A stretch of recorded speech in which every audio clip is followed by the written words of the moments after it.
Welcome back to another session. Last we left off, basically just the plan kicked into motion.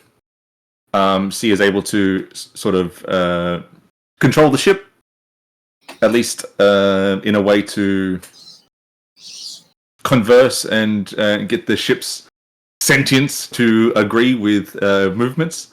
You guys head north up the coast. And then directly east through the Karst region. And I've immediately forgotten. There we go, wrong tab.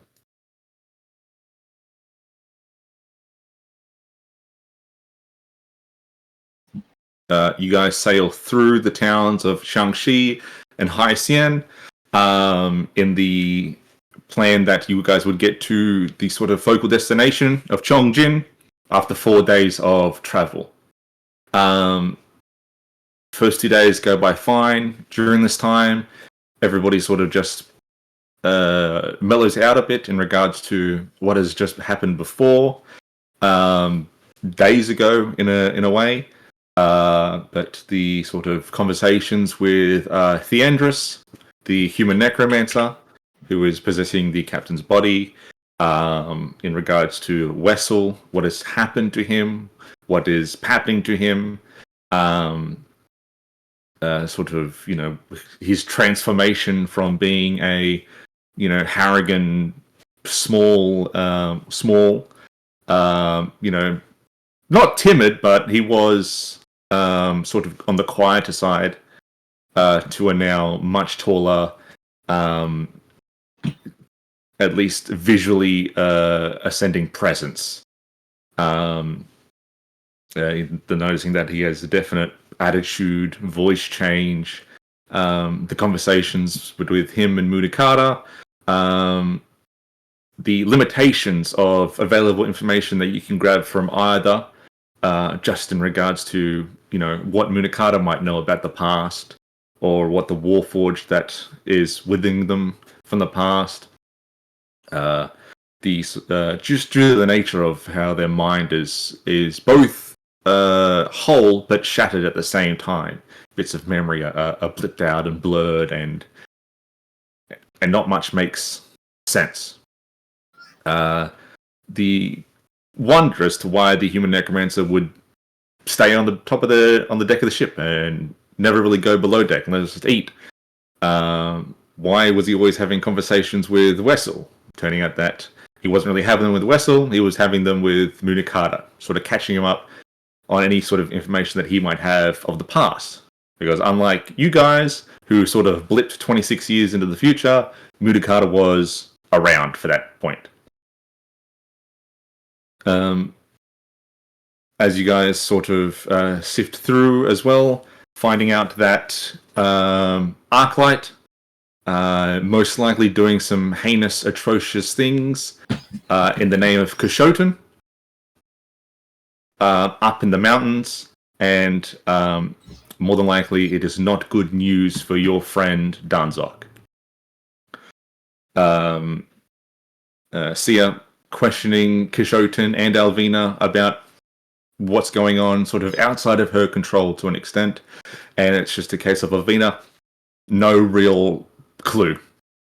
And Kashotan going, yeah, that's rough.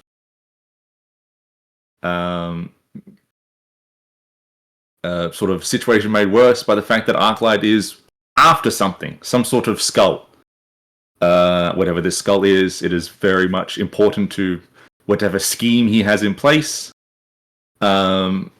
Just that whatever scheme it is also involves a possibly forced worship of, at the very least, Kashotan.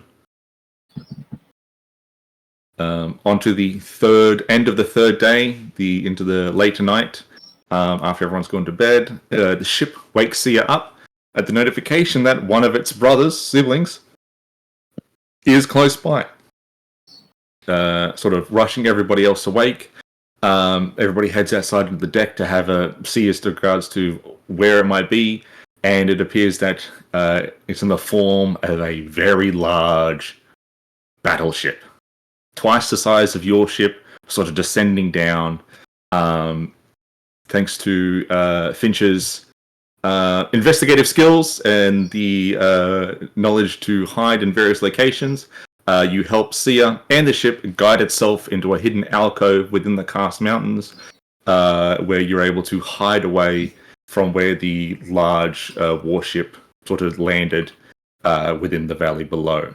You guys are, at the moment, sort of out of view of where that space might be, and the decision was made to just sit tight, just in case. And so we pick up at around 1 a.m.,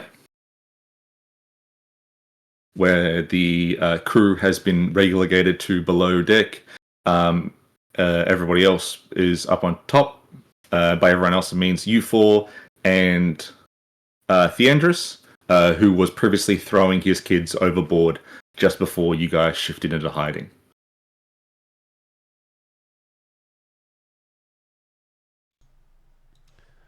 All right. And the That ship's... was where we left off. Damn. The ship's still above us, yeah? No, the ship. Oh, but it's gone now. By the time you finally hear the ship, you can hear it or have heard it sort of dock. Loud yelling voices sort of echoing up through the sort of valley that you're in. Just sounds at the loudest voices, basically from the echo. Just a lot of, get these crates off, move this cargo, Cool. sort of thing. Just orders being shouted. Orders being shouted. Can we see if we look like we peer over the ship? Peering over the ship basically only provides you sort of with the view of the valley before it extends around, and in the around, cut off by a Karst mountain, is where that ship would have landed. Yeah, okay, cool. You can't see it, but you can hear the echoes of orders being given. Yeah. Emanating throughout the dark. Yeah, cool. All the lights of the ship were killed, sort of keep a lower profile. The only sort of thing is that during the travel, there was that sort of Morse code style light beacon that was emanating from the valley floor that either was sending a message to you guys or somebody else. No idea. Does anyone on the ship know how to read light beacon code? The only people that might have had a clue in regards to that sort of thing were the shipwrights, who were all dead. Yeah. And the captain, who was possessed by a guy who wasn't around when airships were a thing. Yeah. Yeah.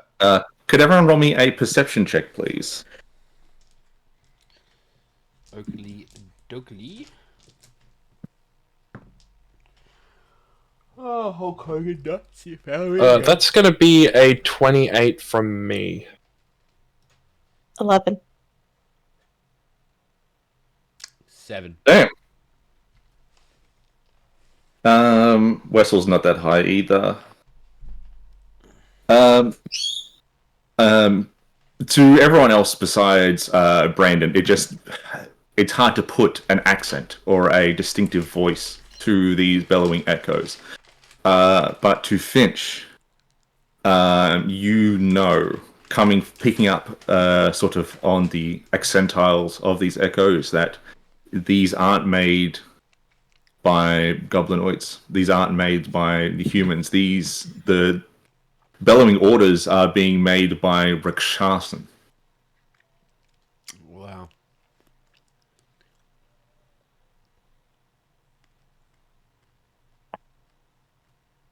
Not so much the Rakshasn language, but just the way the Rakshasans speak goblinoid. Yeah. You can pick that up.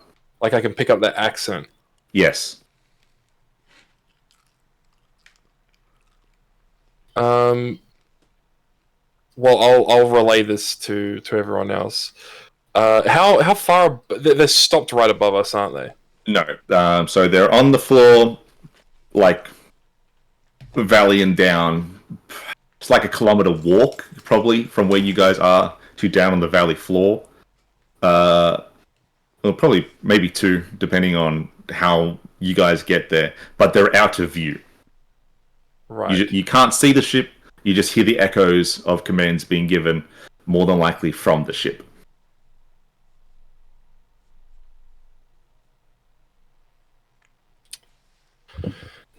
I mean, Rakshasa. We ain't seen them dogs in a while. I mean, they're dogs to you, mate. They're cats to me. And they're one of either 2 things. They're either going to be nasty, Flesh eaters. like opponents, opposition, whatever the word for enemy. That's it. They're either going to be nasty enemies, or they're going to be God-sent allies. We cannot ally with the Rakshasas. Well, it's some of them are already our allies, but they just haven't been able to find us for 26 years. And who knows? I kind of want to go over and have a look. Me too. I think it would be wise if we did, I think, to understand what's ahead of us. Is Wessel with us? Wessel's there. You see that he's already Mudakata has sort of like stepped out from him, and they're in sort of low whispers with each other as the Andress sort of walks up and goes, "Well, I saw you. You noticed I threw all me little kitties overboard on the way here. That's because me and my kids have a. I can see through them, like one would a wizard with his familiar. So if we wait a little bit, hopefully my kids are getting close enough that I can look through them.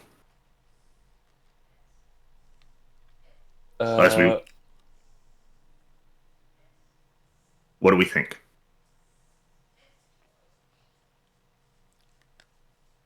Well, all right. We can have that. We can have those. Can you hear through them as well as see through them?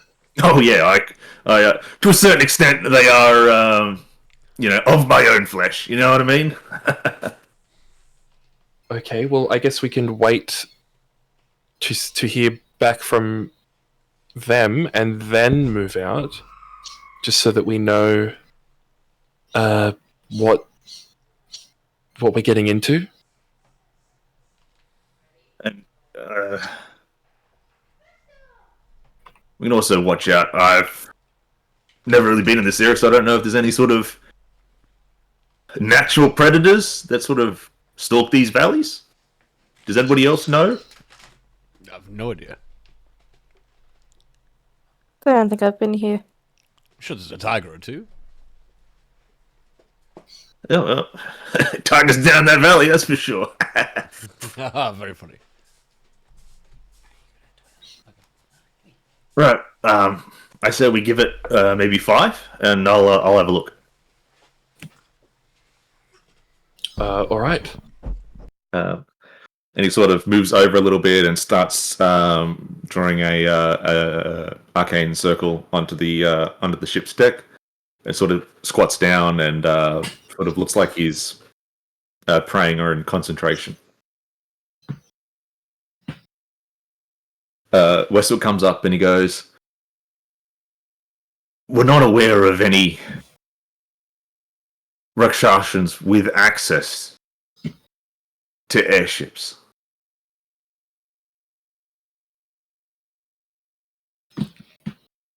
I think it's possibly a stolen airship.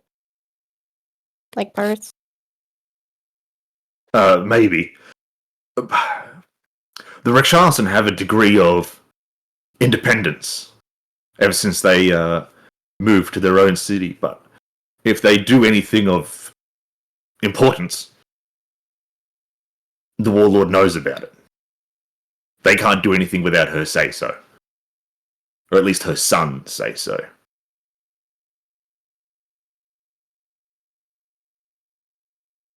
So if they have a ship, it's without her knowledge. So it is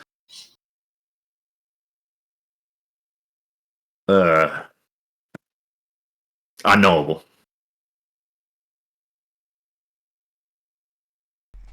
Maybe something has changed. Maybe they've learned to create the ships and fly. Maybe, but highly unlikely. The artisans are very keep tight on the manual on how to construct the airships.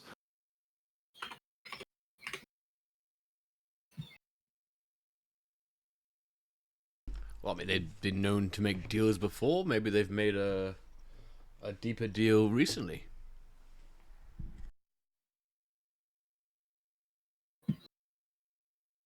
Could be, but something of what or at least me and Mudakata think of as a pretty important development. Having an airship, a battleship like that, we know only of 3 others. They're incredibly hard to make as far as he is aware of, and they require a great deal of resources.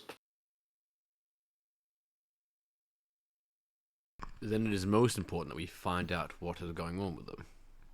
Maybe we find out. I don't know. I mean, they're not.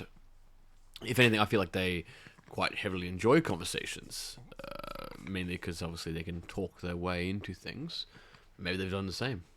But if your sons can get down there, then the best thing we can do is listen in and talk. Wessel just nods and shrugs. Theandrius sort of starts to shake, and then he sort of speaks in short sentences. He goes, "Ship, large as hills, sails like a bright silver, Mercury, Rakshasa, but people, humans, goblins, others. There is a Rakshasan, tall, strange, fey-like, silverish fur, blotches of black and red." And then he shakes a little bit more, and then he sort of falls back a little bit. He goes, "Well, they found my kids, so they know something's out there." What, that quickly? Yes, well, my children aren't exactly. Yeah, well, understandable. Yes, you're right. They can't exactly keep quiet, can they? But it's when he mentions 2 things from that description. One, the sails of bright silver, Mercury, and the Rakshasan, fey-like, silver with blotches of black and red. It's hard, but randomly, you guys did see something like that a very, very long time ago, when you guys passed through the town of Wanson. There was that refugee of Imperial citizens. Their children were being taken. You guys said you would help. And along the beach, That's right. there was a ship of silver sails. Yeah.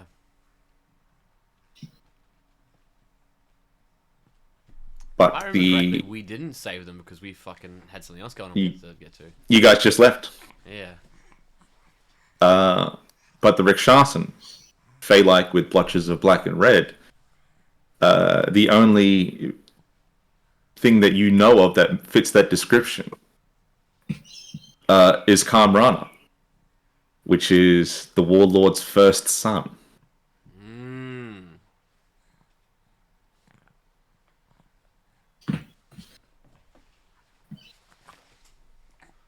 Well, then we know it's something dangerous.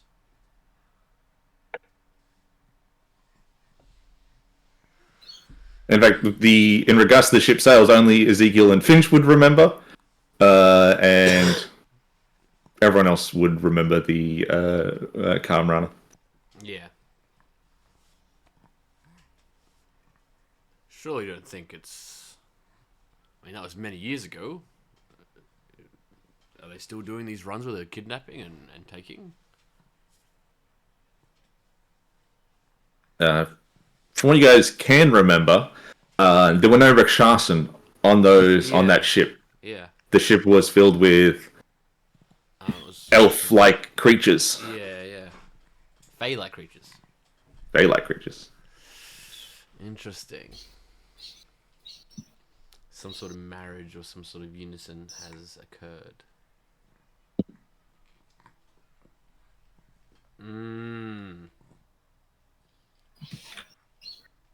Alright.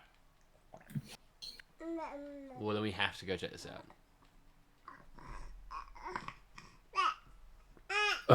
Yeah. Is it I'm safe happy for us to follow dock? you guys. Like, is it safe for us to get down there and dock, or is it a case of, like, we have to figure out another way? I mean, you guys could climb down there. I wouldn't risk the ship. Yeah, you're right. Well, maybe we give that a go. It's 1 a.m. Or is it to the ground? It's pretty far to the ground. The spot you hit was sort of in the crevice of two casts sort of interlocking. There's no real safe way down from where you guys are. You can vaguely see the bottom floor, just because of the darkness of the night. But reflecting sort of from the bottom looks to be a running stream that you can make out. Not much in the way of detail. But to get down there, it'd probably take you about 2.5 hours. And it's currently 1 a.m., right? Yeah, thereabouts. Yeah. What is the rough distance?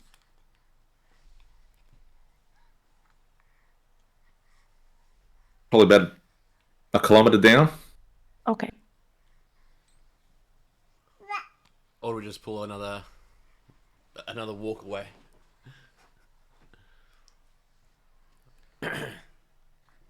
The Andrews goes, well, if you guys are going down there, I'll stay with the ship. Because the ship can't be left unprotected. Of course.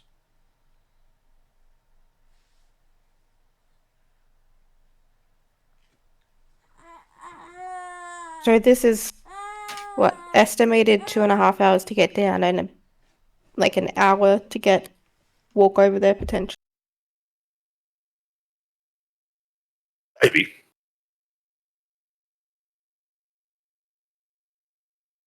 And how long have we been waiting for so far? I have no idea. I haven't really been keeping track of time. No, that's a good point. Because if by the time we get back, the sun's up, and they haven't left, the ship might get spotted without us on it. Especially if they've already been there for a while. We don't know how long they plan to stay docked. Mm.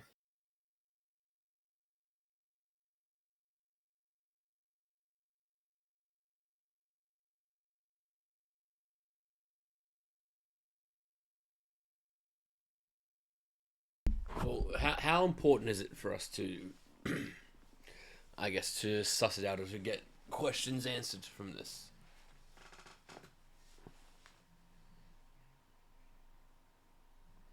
You hear Munakata's voice come from Wessel, and he goes, "If the first son is out there, we must know why." Well, we don't have to know why, Mudakata. He has helped us before, why not now? Look, if he might be dealing with things that aren't good. Maybe he's not the same that we once knew. Then the more we know, the better. Would it not be best to tell his mother? Well, I guess that's right. I just wouldn't mind finding a faster way down so that we had a little bit more time to play with, is all. Now that I cannot help with.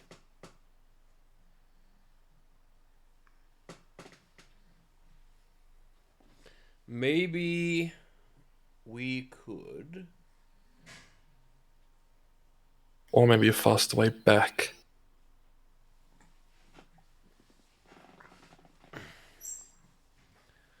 We could try and find some of those magical rope things that you've had, where we see if we can get it instantly transport back. Is that a thing that we can do?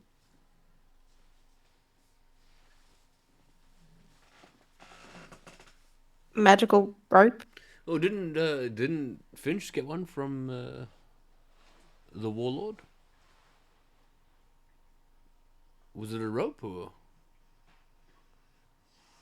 What? Am I misremember?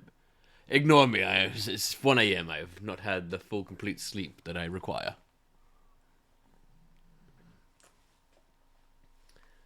But like, there's like some magic door thing or something that could teleport us back to the ship. If we could maybe purchase it while we're down there or something.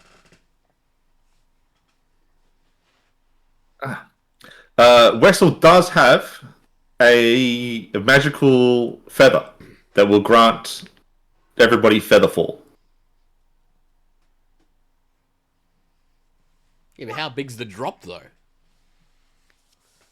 I mean, I you're mean, that gliding. would do it. You're not falling. Featherfall basically stops from a fall to a glide. Oh, true. Okay. I mean, Featherfall would do it. It's about thinking about getting back up. That is the concern.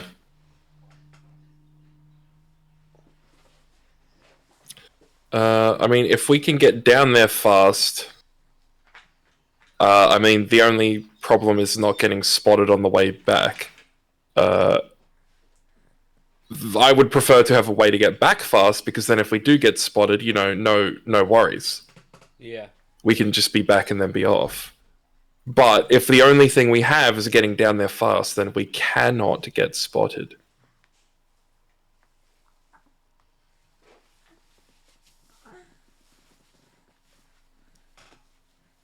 Well, I do have invisibility. I can't exactly stealth myself. Wessel will not need it. I think I lost my invisibility. I gave that to Weasel.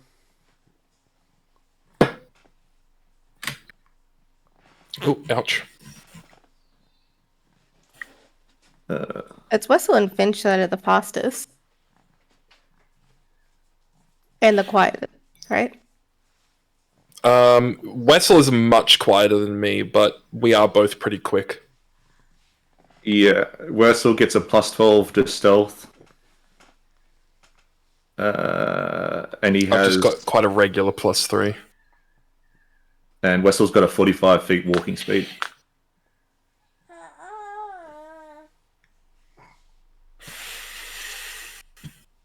And it may be better not to send the entire party Well, look, if we're not planning to get in touch with them. I'm still wearing some heavy things. I can defend the ship in case something happens, or help in that sense. You see that Theandris has sort of been deep in thought, and he goes, "I have a spell that I can cast. If you voluntarily give me a part of your life essence, I can tie you physically to a location, and then it's like teleportation, except it's costly."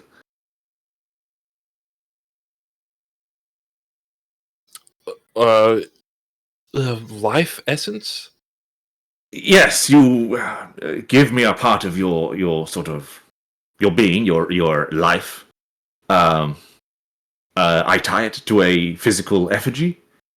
Place the physical effigy within a malformed teleportation circle, and all that would be required would be a signal from you to say, "Hey, we want to be moved," and then you will teleport to the location. Okay, so now the only thing that is required is how do we give you a signal? Firebolt into the sky. I could essentially make a flare. That could work. I would see at least the burning echoes of the flame up into the valley. It would illuminate quite a large chunk of it. Well, what's the range of firebolt? Are you sure it would be able to clear the mountain? I'll certainly not clear the mountain, but it would clear a lot of the trees. 120.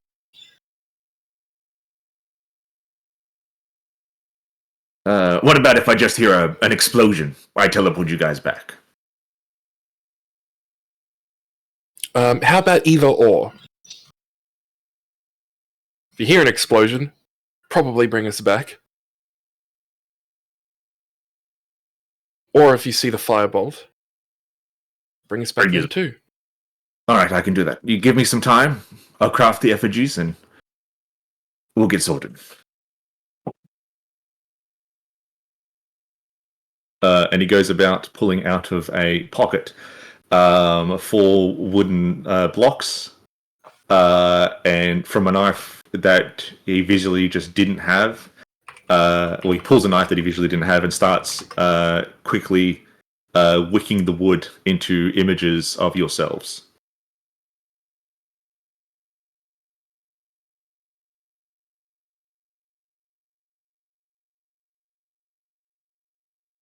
So he's like doing little miniature wood versions of us.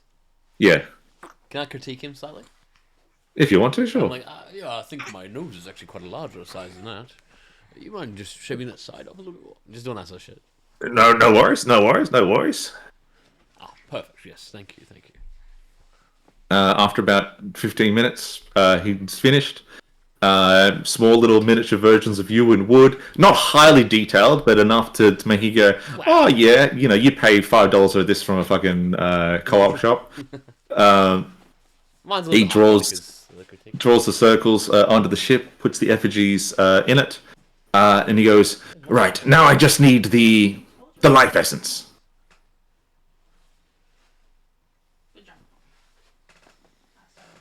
And he sort of holds out his hand for you to put your hand in his. Would the teleport destroy these?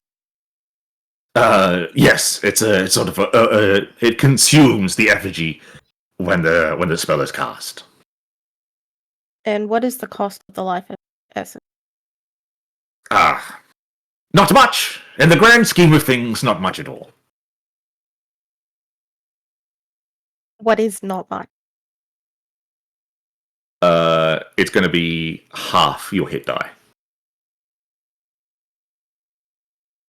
Permanently or just like... While you are attached to the effigy, you lose half your hit die. That I can live with. Alright. I take a... Yep, Alright. sure, I'll do that too. What No are we doing, worries. sorry? You're giving up half your hit die. For... what, to do That's this? the life. Yeah. Do you need me there, or do you want me to come with you? I'm not against giving him a hit die, but like, do you want to have a member of the party back at the base?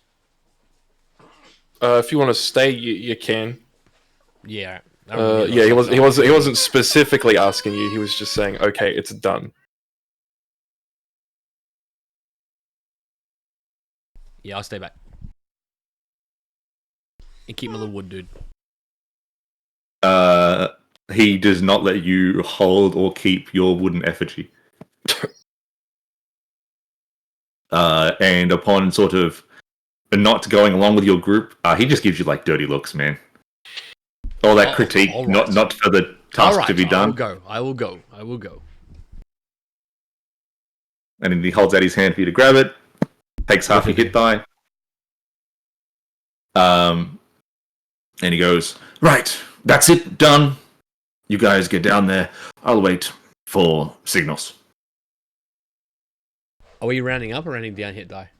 Because I'm at 9. We'll round down. Oh, what the? That's a good thing. Rounding down, that's only 4 you have to give, not 5. My bad. I thought it meant I meant rounding down as total. Okay, cool. Yeah, so instead of a 9 hit die, now you've got 5. I'll take that.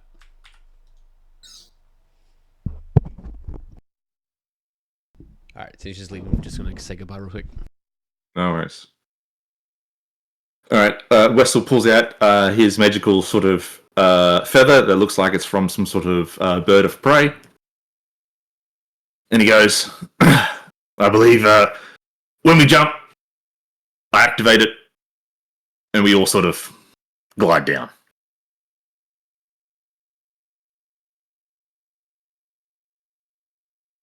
Makes sense. All right.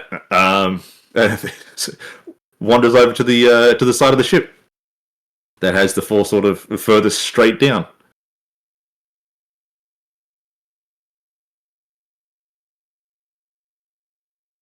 Well, who wants to? When we're ready, we can jump. Hopefully, not to our deaths. Yeah, sorry, I just forgot to move my heart and eyes awakened thing onto my character sheet. So it's just getting that done. Ready There when we you go. are, at least. Yes, ready. All right, and with the sort of with the queue, Wessel jumps over first. Everyone else follows after, and upon falling, it's like 80 feet. Wessel activates and crushes the feather, activating featherfall, and your guys' speed slows to like 50 feet per second, and you guys sort of feel the glide down towards the bottom of the valley. Takes you like half as long to get down there. Well, less than that, because you guys aren't having to worry about safe holdings and dangerous terrain and all that shenanigans. Do you guys want to just glide sort of straight down, or glide as far as you can, sort of around the bend to visually see the ship before you hit the floor?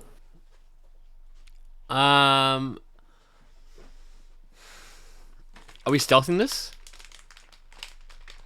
Because if we are, then we probably wouldn't want to be in visual sight of the ship, right? I was thinking as well. True. But I will say there's nothing really,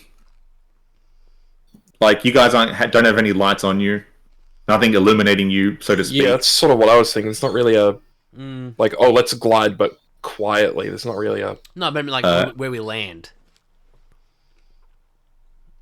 Like, I guess, like, because in my mind the ship has like lights and shit, right? So some illumination in the valley. Yeah. So the question being put forth is: are we gliding fast, sort of fast, like straight down to get to the floor sooner, or do we want to glide longer but closer to the ship?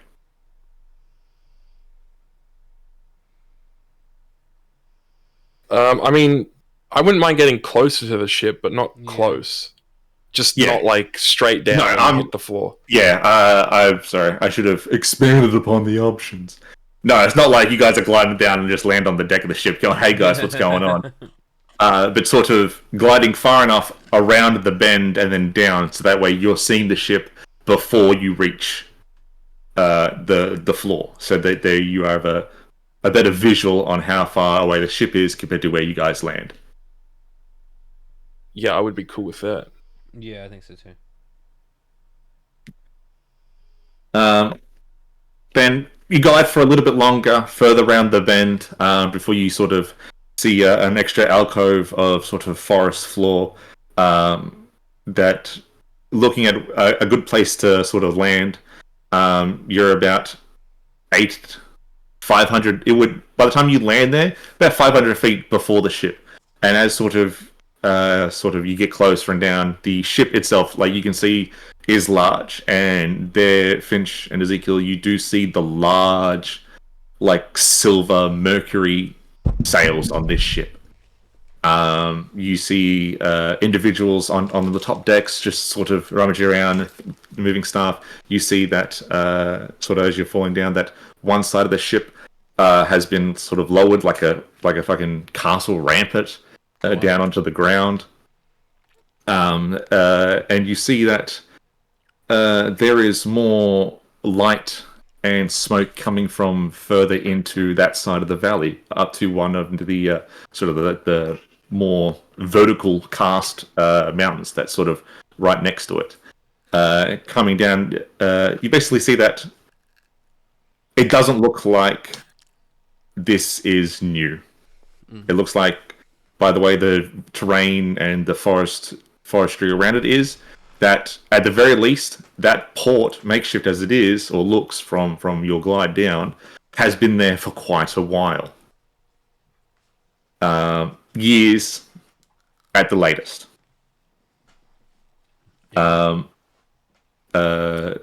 You do see armed Rakshasa before you lose sight of the ship. You do see what appears to be prisoners being shuffled off the ship. You see they appear to be at most human. Yeah. They're wearing basically nothing, just rags. They look emancipated. They look like sort of frail from the distance. Yeah. But no sign of Kamrana. And then you guys hit the trees, and then sort of using the trees as sort of guiding bars, you guys hit the floor, land on your feet, and you feel the effects of Featherfall end. Okay, cool. Do we notice any insignias on the docks? Like, does it look like it's a privately owned dock? Is kind of what I'm getting at. Roll a history check, everybody, please. Yep. Okay. History 18. Fuck me. I've rolled a 7 twice in a row. That's an 8. All right. Oh, 3 plus 5. The only emblem, the ship itself, and the sort of makeshift dock around it, there isn't any sort of insignias detonating an ownership, but there was sort of at the sort of like front of the ship. There was a statuesque image of a human woman, voluptuous, beautiful, holding in her two arms. She holds a child, and in her other arm, she holds a bale of grain.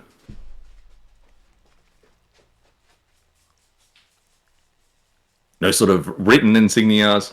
That's the sort of only standout feature that was there before you guys lose sight of the ship itself, protected by the 500 feet of forest foliage. Yeah. All right. Good to know.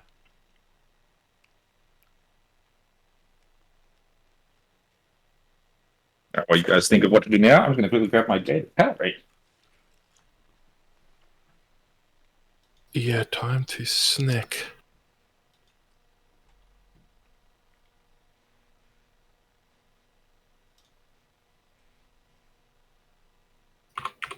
So, are we stealthing this, or are we actually just gonna walk up to them like you already know them?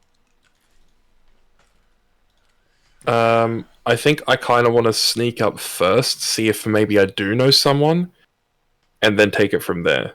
And honestly, I feel like maybe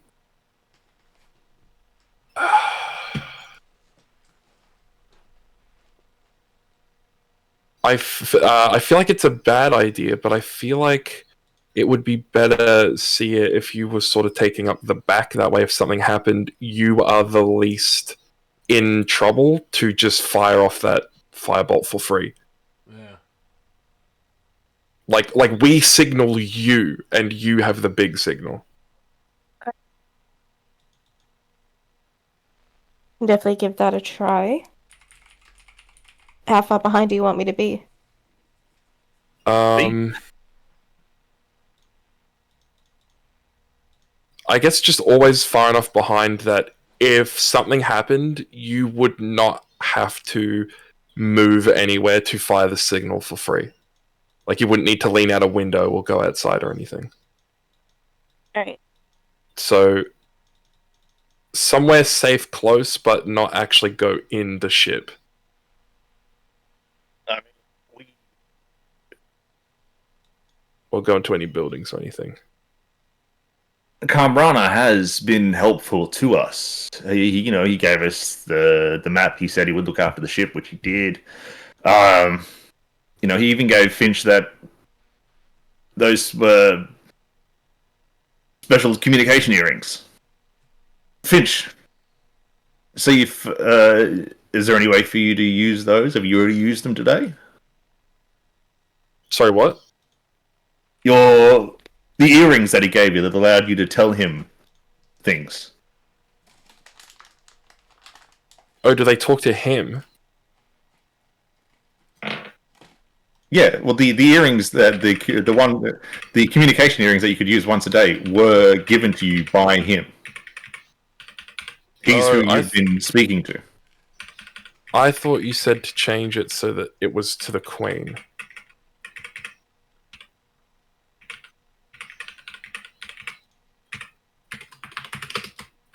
Because of the time thing.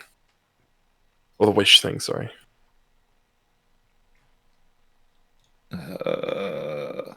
I want to say no. I think due to power structures, it would still be him. I don't think you would be given that sort of freedom of interaction, even if her political position had sort of diminished from Queen back to Warlord.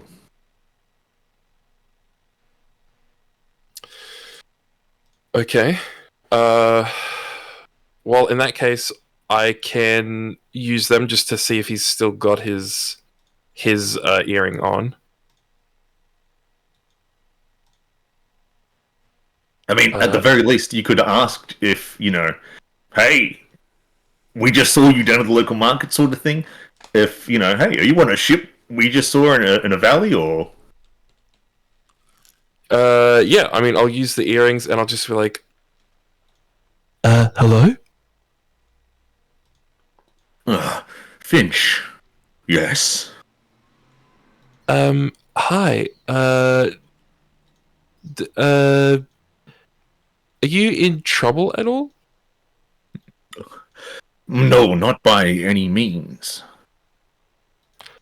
Okay, it's just kind of funny. I thought we saw you earlier. And you don't hear it, you sort of feel the stiffness. Really? Yeah. And you seemed in not a great way or in a weird spot. I just sort of wanted to know if maybe you wanted to chat about that. No, I am well. Thank you, Finch, for your concern. But you wouldn't happen to know where Munakata is, would you? Mudakata? Yes. Oh, why are you looking for him? Well, in regards to your last communication about a fort that had been overrun by cultists, we had sent him out there to see to it. And he has not returned. Yeah, I don't think he'll be returning anytime soon. We did run into a ship a little while ago that rather unmistakably had his glaive on it. Are you sure? Yes. Then that is not good news. My mother will be most upset. If Munakata's demise is true, it will be a blow for her. She and Munakata have known each other for over 1,000 years.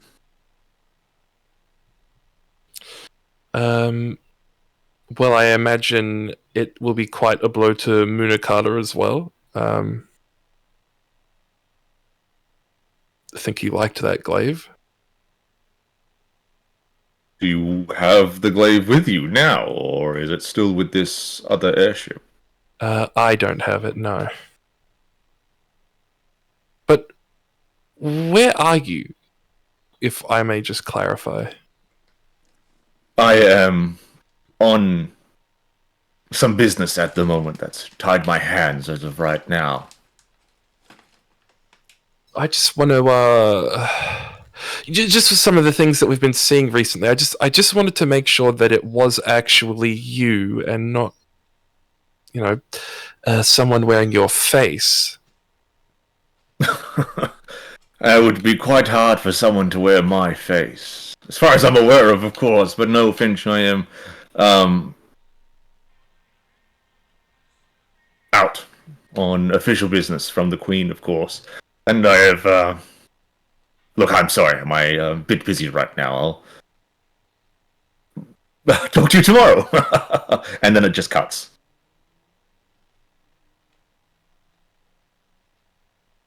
Well, that was interesting.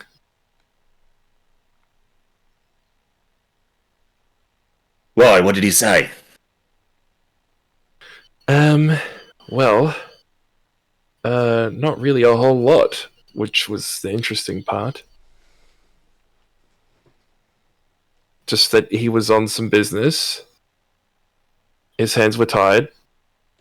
He wasn't in distress. And then he hung up on me.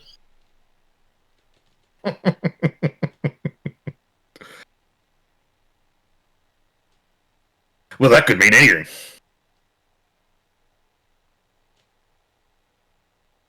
Yeah.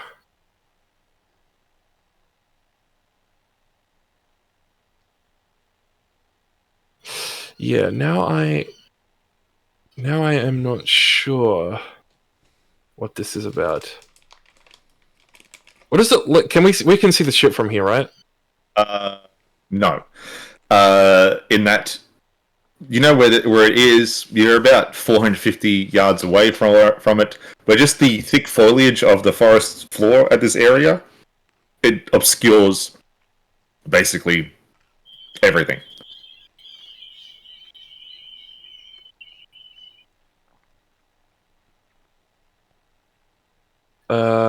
Okay.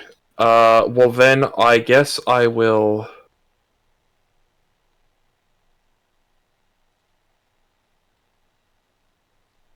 Yeah, I mean, I guess I will just. I'll see if I can just stealth as good as I can and just try and get close until I can. Just so I can. I just to see.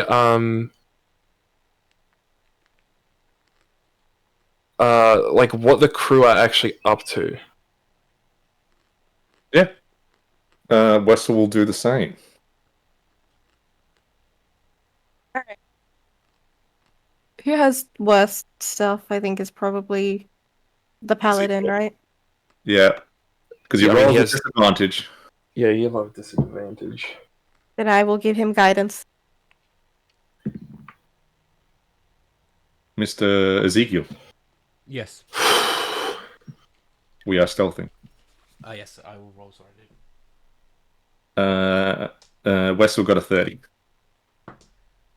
Well, yeah, I got 11. Oh no, disadvantage.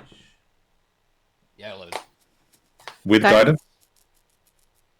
guidance? Aye. With guidance, I got a 16 plus 15. I got 15's not 11. bad. Yeah, that's 16 negative 1. All right. That's okay. Not done yet, though. All right. What else do you have of your bag of tricks, Beck? Please. Hmm. Hang on. Where is it? I'm gonna guidance myself. Oh. Terrible. Ah, found one.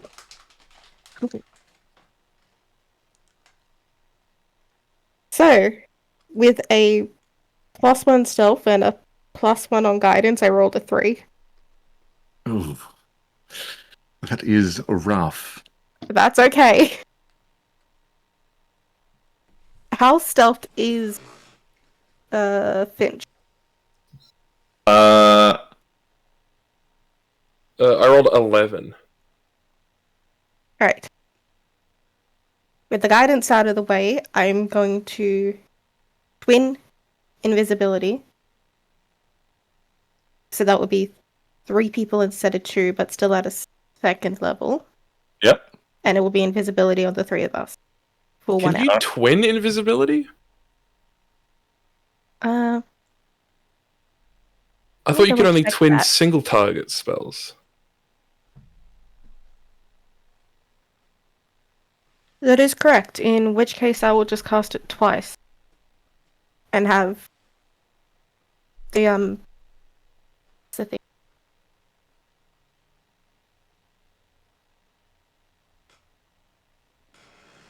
Do I not have it written down?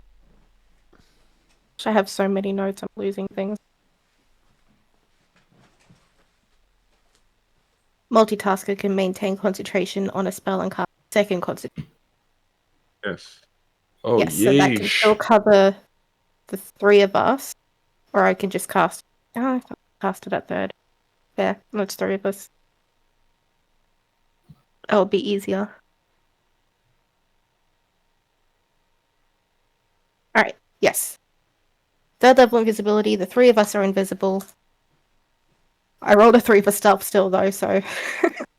That's fine. What a gangster. That is perfectly fine. Invisibility goes off.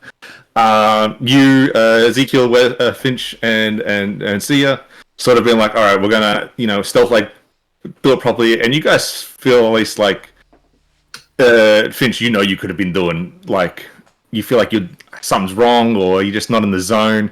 But it's a case of, Wessel, Howie, and Wessel is just gone, disappeared into the shadows, sort of thing. And then as you sort of look back towards Ezekiel and Sia, you all get flicked with invisibility. So we can't see each other, right? Or is that like we can, no one else can see You us? can't. Yeah, you can't see each other. Invisibility can't see invisibility. Yeah, okay. Probably one of the downsides of it. Except that Finch can see Ezekiel and Sia. Oh, I can? Yes, The because eyes. you have true sight. I have true sight. Yeah, from your eyes, remember? I didn't think I had true sight. I thought you reduced it to specifically illusions. No, you have true sight. Oh no, that's right. You changed it so that I did not have actual Blind true sight. Yes, Like, you don't I have had- what CR high creatures have. You have just like a smaller form of true sight. Yeah, my eyeballs can see in true sight, but I do not have like the dragon true sight, Yeah, where spiritual true sight. if it's within a certain range, I know it is there, even if I can't see it. No, you have the physical Eyeball restrictions true of the eyeball true sight. Yeah, we'll just call it eyeball true sight. False true sight. So yeah, you three are invisible. Wessel is hiding somewhere within the shadows. And you guys make your way towards the airship. Yes. All right. If you guys could just give me an additional stealth roll, please. An additional one. An additional stealth roll. I need a dice box for this because I never roll good on my mat. Never mind. What the hell? This will be a communal DC. Okay. So Wessel will be helping. 21 Hey, nat 20. 12. on disadvantage. No, invisibility grants him advantage, so it's just a normal roll. Let's go. 13. And Wessel got 29. So we're good. Instead of individually moving, you guys keep a close but loose formation. Wessel and Finch at front, Ezekiel in the middle, and Sia back from there. Going in between communication between Wessel and Finch in regards to the path ahead, and then Finch with Sia and Ezekiel, as he's the only one that can see Sia and Ezekiel in like informing them of like twigs and miscellaneous forest items that would alert presence. As you get closer and closer and closer, the sounds that are emanating from the sort of this, I wouldn't say makeshift dockyard, but the dock where the ship is, sort of now starts coming into view. See the ship sort of rising above the tree line. A path you can see is sort of in the works or is paused, being made through the forest a little bit. And sort of as you get to where the clearing of this forest area is before it becomes sort of cleared forest and sort of the beginnings of there's the dock, there's the ship. There appears to be a stamped out pathway road that leads to a bunch of housing, and then another path from the housing into what appears to be a cave mine at the base of this karst mountain. You see, as you sort of there, you see the ends of a caravan of chained prisoners, all almost, or at the very least, humanoid humans. The tail end of it all getting pushed into the mine. Probably the last back end you see, there was maybe like 45 men, women, children, varying ages, getting pushed in there by heavily armed Rakshasans. You see about that. It looks like the only people with the weapons are armed Rakshasans. You don't see Kamrana, but Finch, you do see sort of in a more mercantile get-up, sort of leaning back against a bunch of boxes near some of the houses, conversing with a couple of hobgoblins who are there. One of the Rakshasans that you had brief conversations with from the sharpened table. The good ones.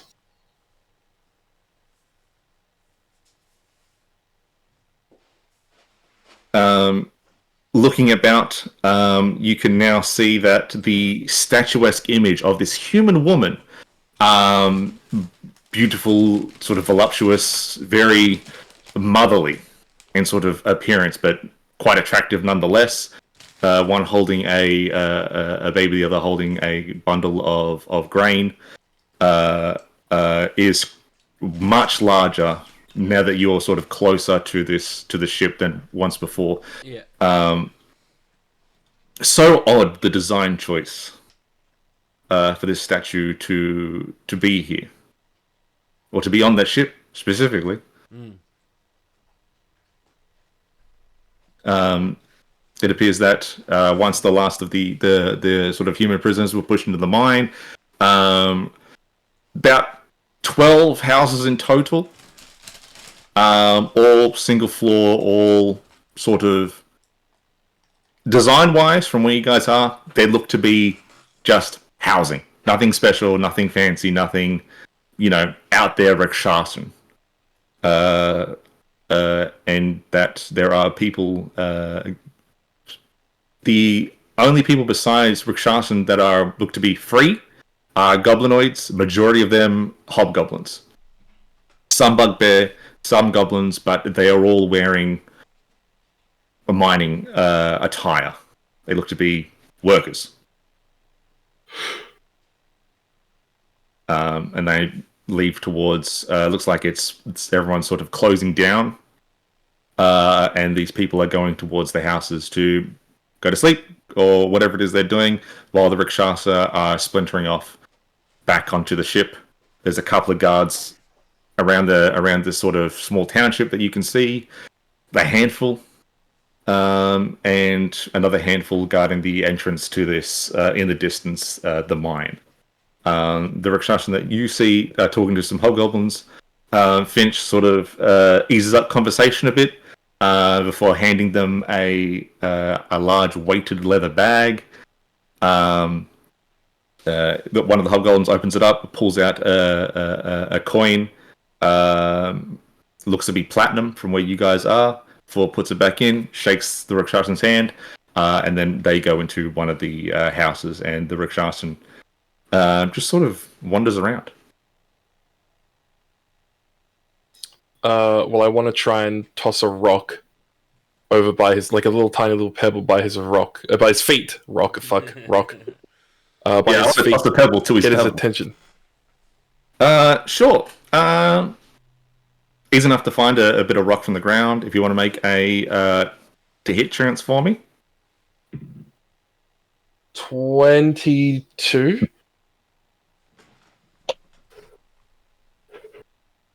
All right. You love the rock, and he turns to look in your direction, and you see on his face that he sees you. Yeah, and I'm gonna beckon him over. He looks extremely puzzled, and then just looks around, and then just at his best, he nonchalantly makes his way towards the forest edge where you guys are. As he's making his way there, a bunch of the torches and stuff are getting doused. I was about to say unlit, which is probably the same thing. To sort of lower the light in the area. Sia, can you roll for me a history check, please?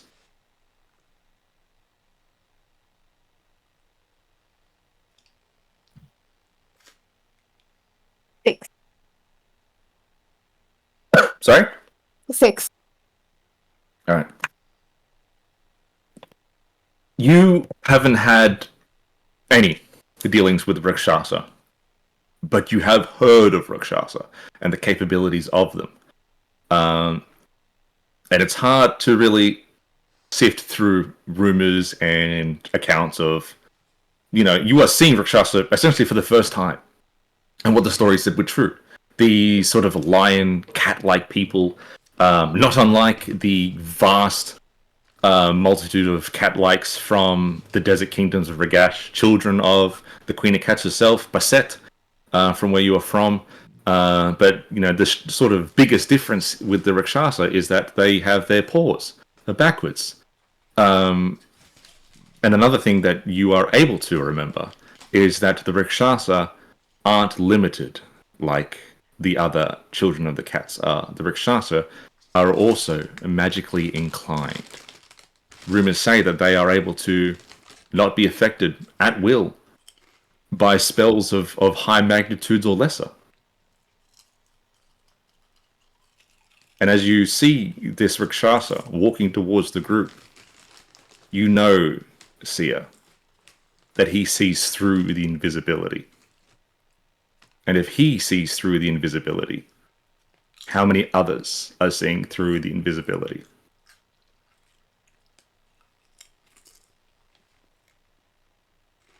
Rakshasa finally reaches the clearing and he goes, "What are you doing here?" What are you doing here? Let's just go further into the forest. You are a bit exposed where you are. Sure. And with that, he sort of waves up a hand, and then the trees and bushes sort of shake and grow just enough to cover where you guys are. And you guys move 10, 15, 20, 30, 35 feet deeper into the forest. And he goes, "How did you... A vessel, for starters. It is wondrous to see you alive and well. We had heard your disappearance upon the collapse of the keep." And he gives a quick look at Ezekiel and just goes, "Anyway." Well, I mean, same to you. There are very few friendly faces these days, and it's always a pleasure to see another. Friendly? Yes, well, we... I warn you, Vessel, this is not something you should be dabbling in. Leave. And further not your eyes into what is going on here. What? Oh, well, why? And I have to also put up front that we are not here for any, should I say, objective. We happened to be nearby, and we were scouting the area to make sure it was safe to leave. We were unsure if that ship back there was hostile or not, looking for us or not, and we did not feel we could leave until we came here. So this is pure coincidence. Whatever is happening here, believe me, we are not here for any specific reason that you might be thinking. We are just here to see what is happening. And I appreciate, as I have always done in our conversations, the honesty with which you provide. And likewise the honesty with which I can provide you in return, Vessel. Is your goal still the same, the resurrection of Gok Tengri? Ultimately, yes, in the long term. In the short term, it's a little different. Other things are happening currently. I ask, who is helping you in this endeavor?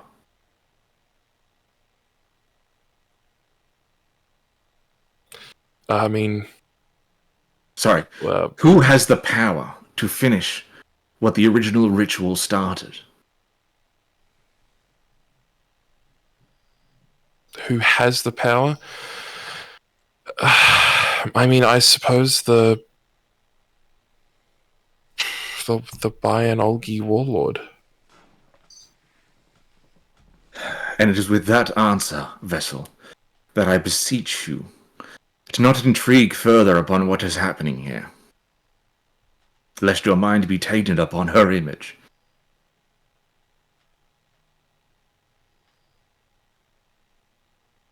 Would you feel that would affect something? Yes.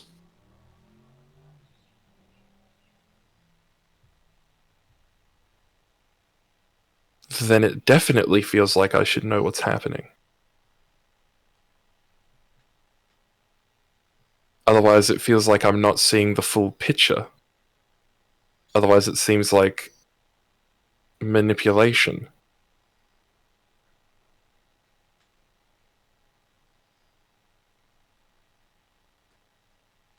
And you can see he is struggling internally how to go forward here. You can pick up that he is under something that compels him to sort of keep whatever is going on quiet. Um.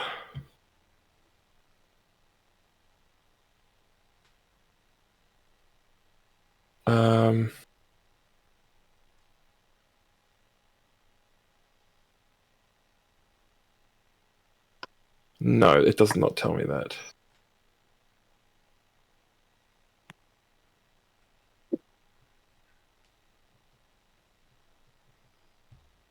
No, I thought that would tell me if it was under a magical effect.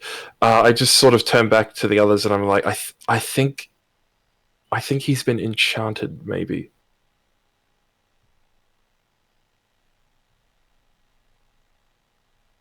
Whistle goes, I have nothing that can help with that.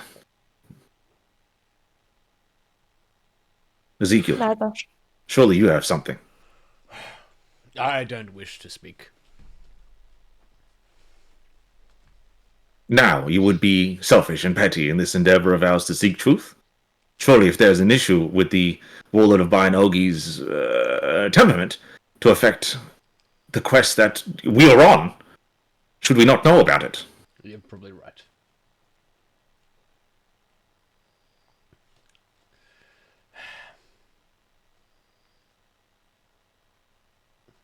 I don't know.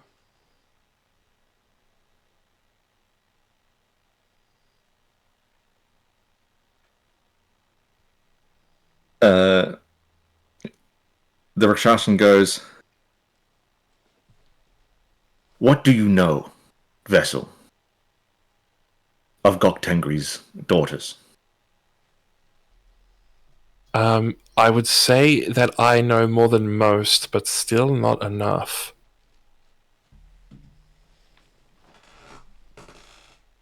For the longest time, no one believed that Gok Tengri had any daughters.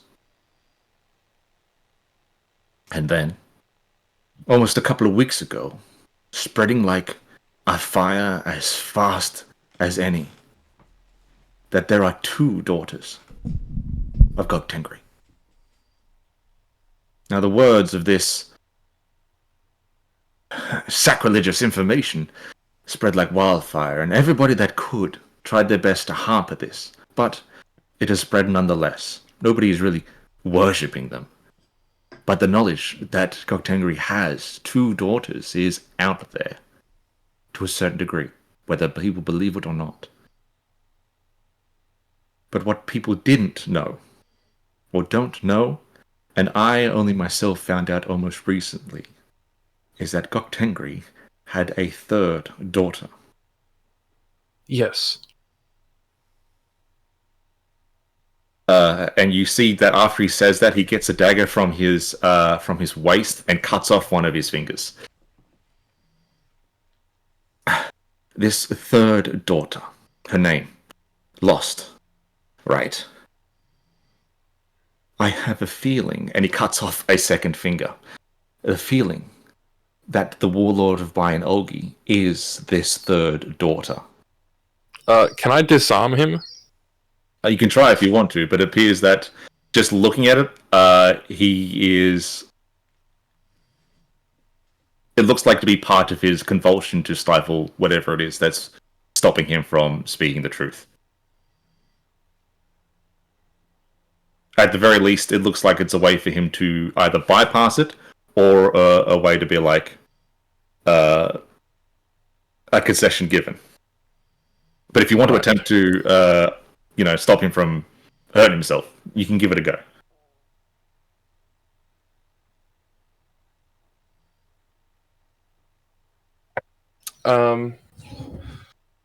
Yeah, what a shame that he spent 2 fingers on things I already know.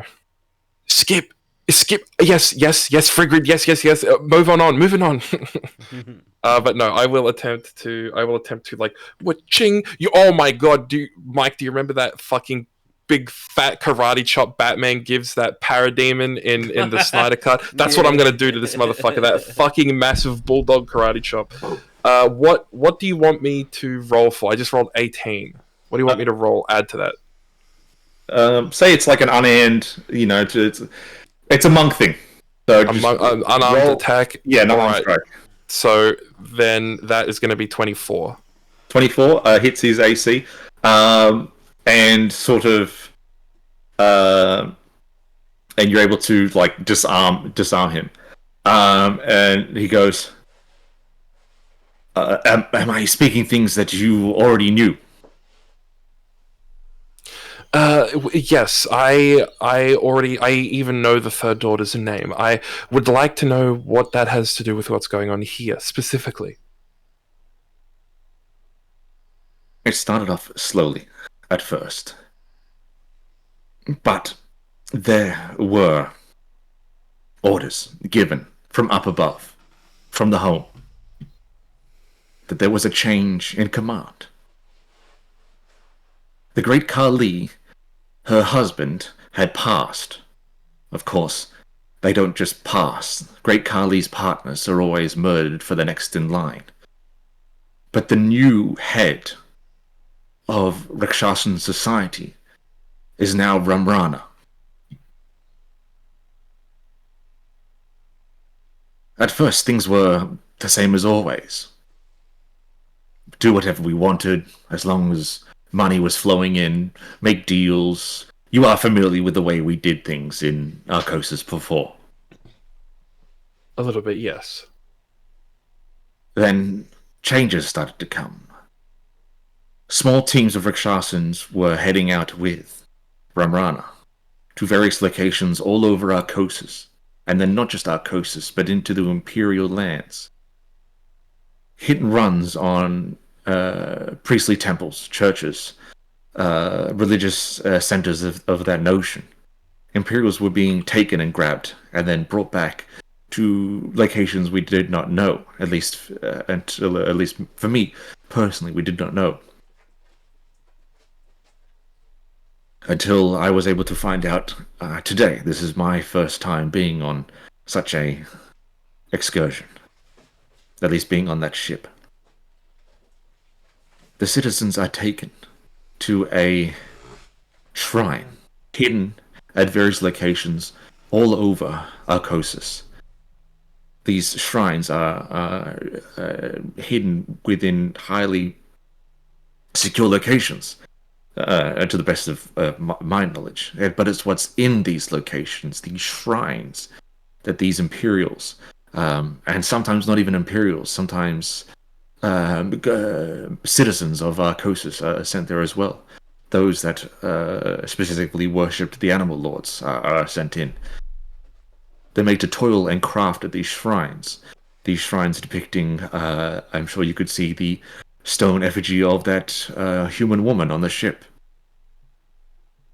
Not only are they made to work on statuettes of this effigy, but they're also made to work on plantations, on crops, on fields of food.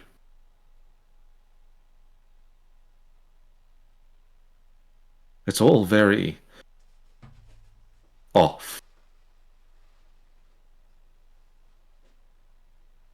These prisoners are made to work in a never-ending mantra, some sort of prayer, towards some sort of god that I cannot get answers to. You're not even sure of the god. None of my superiors will tell me who this human woman is. And to the best of my knowledge, this human woman is not worshipped anywhere. The Imperials certainly don't have a woman of this nature in any of the provinces. The city-state has no female of this nature. Neither do the southern coasts to the east. And to the best of my contacts I can provide from the other continents, no woman matches this description either. Either my superiors don't know, which I believe they don't. The only person that does is probably Ramrana.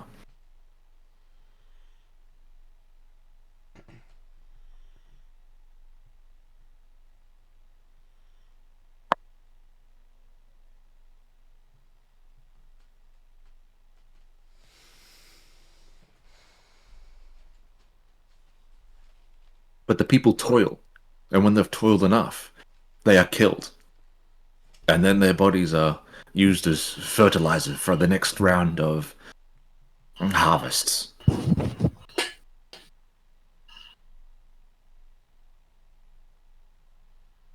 When did this start? As the way it is now. That is the thing. I don't know. In fact, the best I can give, it's been going on for a very, very long time, and only recently has it sort of amped up in volume.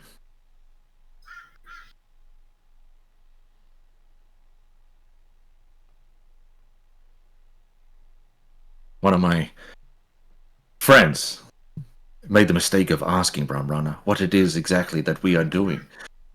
And before he was killed, Brahmrana's answer was only justice. Right.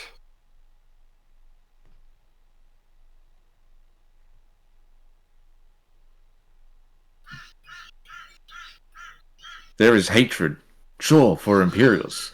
We have all known someone or seen it within Arcosis. People who had lost, at least before your disappearance, that knew of or was aware of when the Imperials invaded Arcosis, the hatred that lingered on from there. But Ramrana has a special kind of hatred for the Imperials. More so for those that still cling to their faith as hard as they do.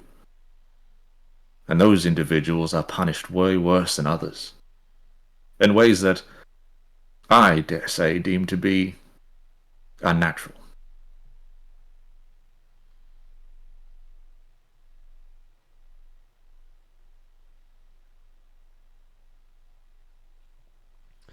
Unnatural? What do you mean? I'm sure you had heard of upon the which ways we have, putting it lightly, tricked and tormented individuals. His is far beyond that. It is a cruelty with no humorous justification.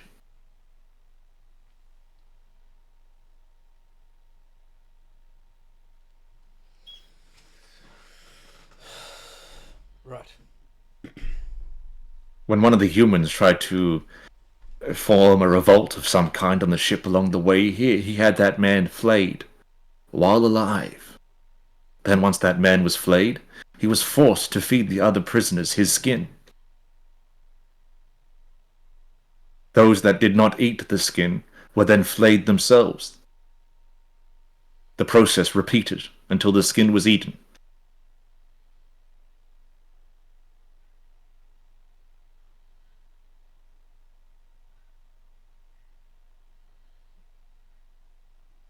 That's barbaric.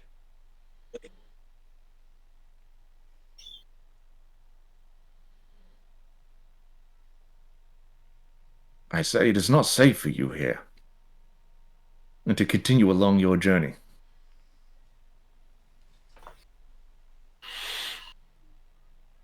Well, you're probably right.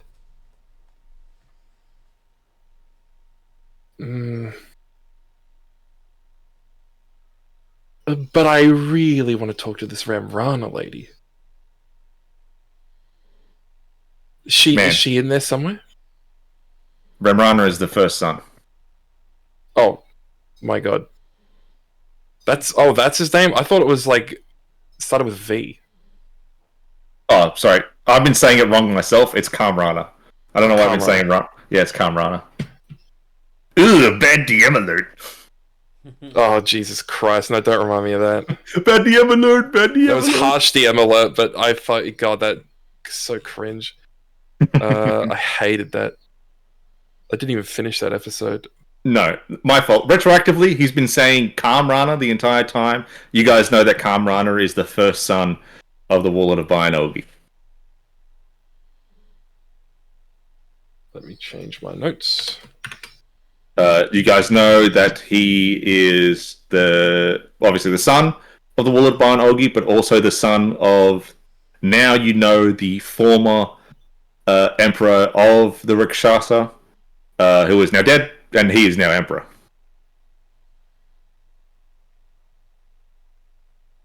Yes.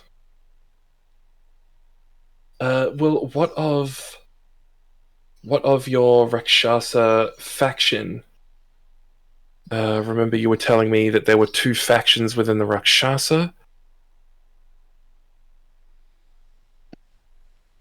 What of your faction? But Kamraners decided to put an end to interfactional rivalry, at least on the material. And as such, all those that provide a domain upon at least the continent of Velusia are herded here to the city of Dhaka, where we both do our part to help in whatever endeavors he decides fit, and to also maintain protections from the city of the Forsaken, to keep the dead more in check from further pushing north into the rest of Arcosis. Alright, well, but what about the other faction? I mean, surely they don't intend to continue. The status quo is gone.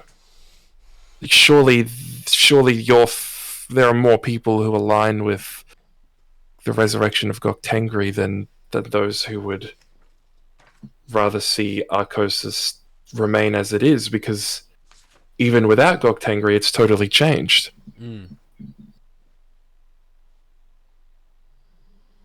I have heard that even with Kamrana's iron-fisted rule, that certain members have made their way into the ranks and affiliations of the Zaibatsu, and then their sisterly brothers within the artisans. They do whatever they want to do, as we are all known to, unless told, and then we obey. Like I do now. I do what I'm told, while I can, and when I'm not doing this, I still have a humble tavern, of which, Basil, you're more than welcome to when you visit the city of Dhaka next time you are that far south.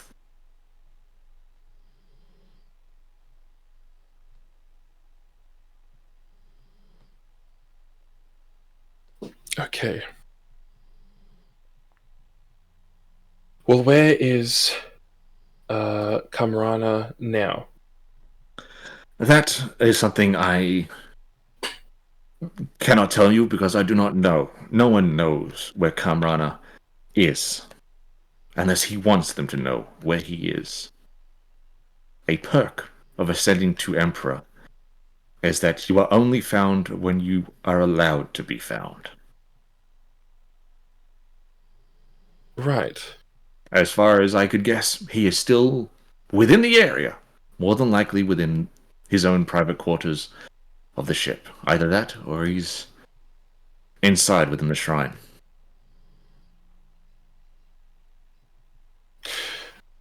So you wouldn't be able to take me to see him, is what you're saying? I wouldn't even if I could. This trip has not been a pleasant one for him, and I dare not wish to bring his wrath down upon me. Well, what if I were to walk back into camp with you? What do you think would happen?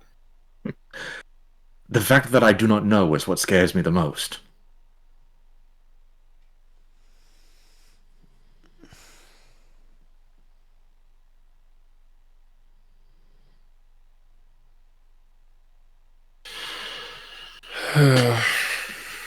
But I must now leave. They will have noticed my disappearance.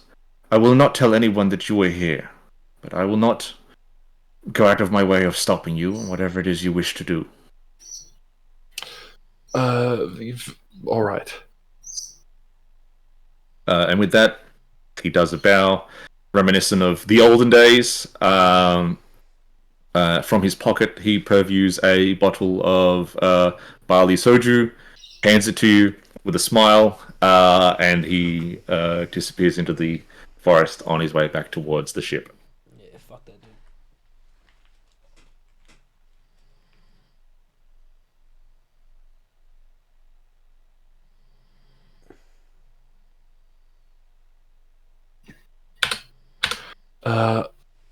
Okay, I'll turn to Wessel. Do you still know where the first son is? No idea. Where was he last seen? You guys, so his last scene were on the deck of the ship, and that was before when you guys Those with the eyes. with the Theandrus used his children to have a geese. Yeah. On the as you were gliding down, you did not see upon the deck, and he could be anywhere. Damn. It might be time to use the eyes, but I think I can't remember if I've used them today already or not. I think I have. We've gone into the 1 p.m. It's a new day, or 1 a.m. Alright. Kamrana present. Kamrana present. You go black, and your eyes sort of you get flashbanged a little bit from the brightness of this large and deep cavern you find yourself standing above.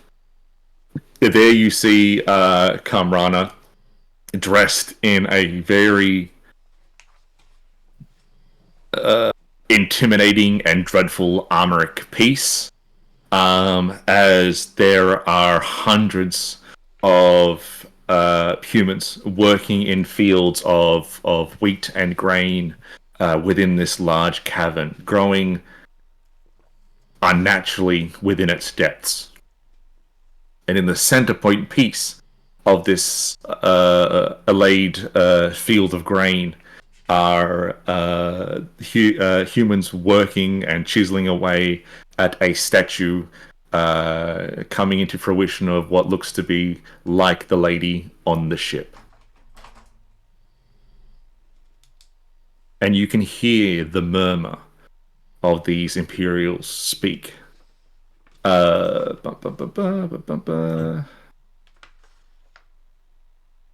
Second.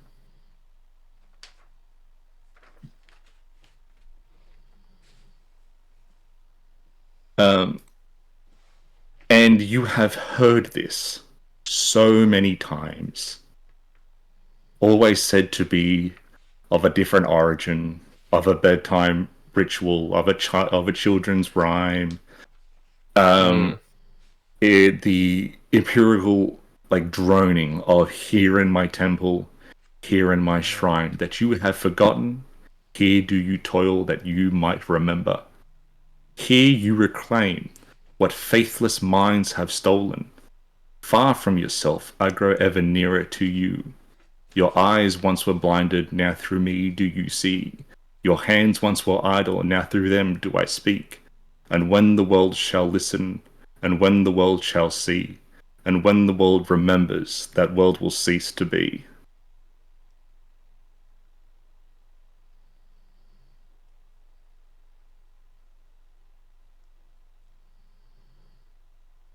So he's inside, is what we're saying. The around him are Rikshashan in casual, noble-like clothing. They all bear a scar across their face, all the same sort of scar. Left eye to sort of down towards the chin, that sort of splits their cat-like fur parted in a way. And then you hear him say, as sort of you see him turn towards you, Kamrana goes, "Have you seen what you've wanted to see, Finch? and your vision ends, and you're back in the forest.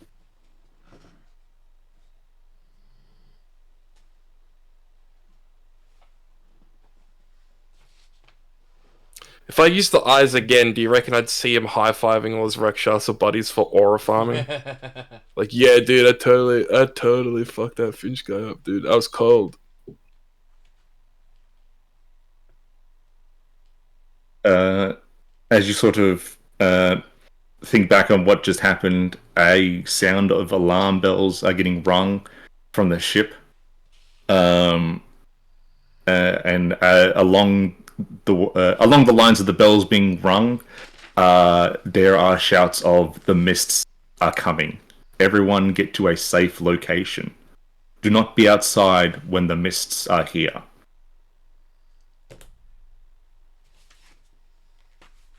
Oh.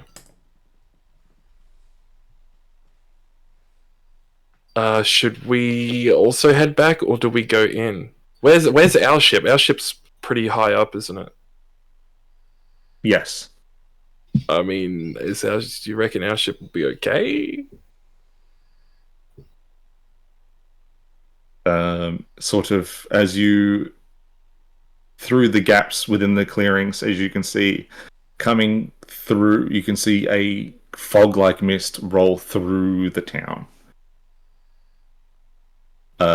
You don't have long before the mists are on you, and you guys are aware that these aren't just mists. It is a known thing around that there is mists, and then there is the mist. Yeah. And anybody caught within the mist is never seen again. Well, how is that? Do you reckon? Would our ship be? Because otherwise, it's like we're gonna have to flare and go back to tell everyone to stay safe.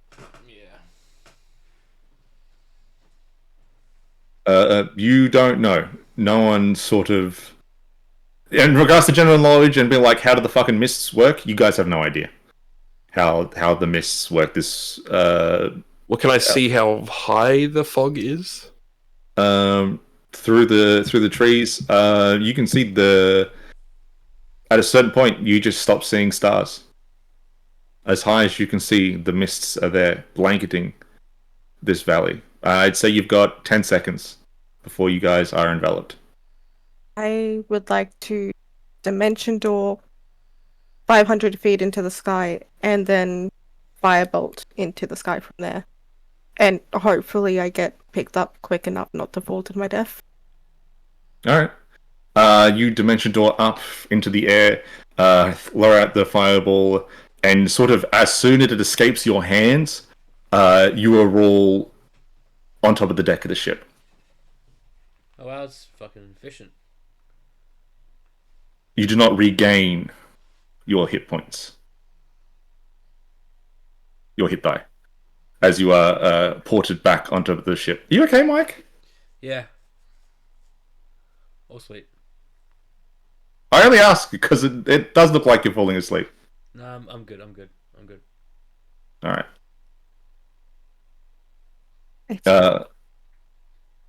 Looking over the ship as you guys sort of come up, the fog is rolling through, and it will be upon you guys soon. Or tell everyone to get inside and lock everything up. All right, you guys head back downstairs. Everybody's already sort of either asleep or in bed. No one's really up at this point in time now. And as you do, you feel like a blanketed weight as the fog and the mist rolls through.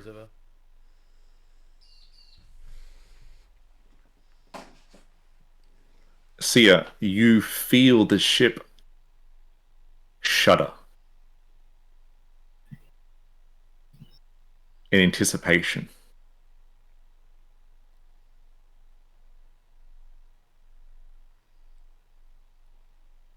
And then there is a knock on the door of the ship.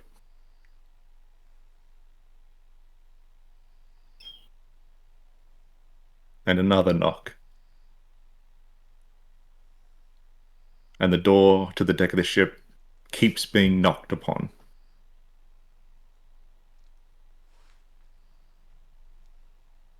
Is there anybody there? Please. I am stuck out here and have need of safety. Please.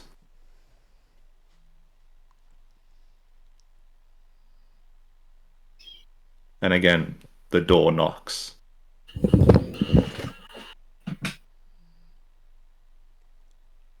We ain't answering shit. It's just quite cold out here. Please, I just need a moment of refreshment and a break. The mists are so cold, and I can feel myself losing strength. Please, if anybody is there, I require aid. And the door knocks. And the door knocks. How loud's the knocking? As if you were knocking on your neighbor's door to let them know that you are there. It is a soft but hard knock. How good is your memory, Finch, of the area? I have not. Well, other than our brief foray out there, I've never actually been to this part of Arcosis. Well, my thoughts is we can use the fog as cover and get higher, but we're just going to need memory of what the area looks like in order to do so safe. That's definitely an idea, yeah. I think I have good enough memory to navigate us for a small while. After that, it will be leaning a little closer on guess than no. If we can get enough to be able to get higher into the sky, we can just go, because they're most likely going to be grounded, and we can leave. That is true. Well, with an intelligence of 18, how hard do you reckon I would need to think about this to give a blind sort of a blind course plotting?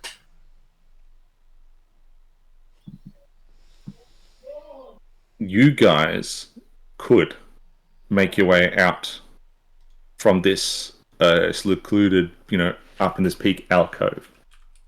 The issue probably would be the ship itself.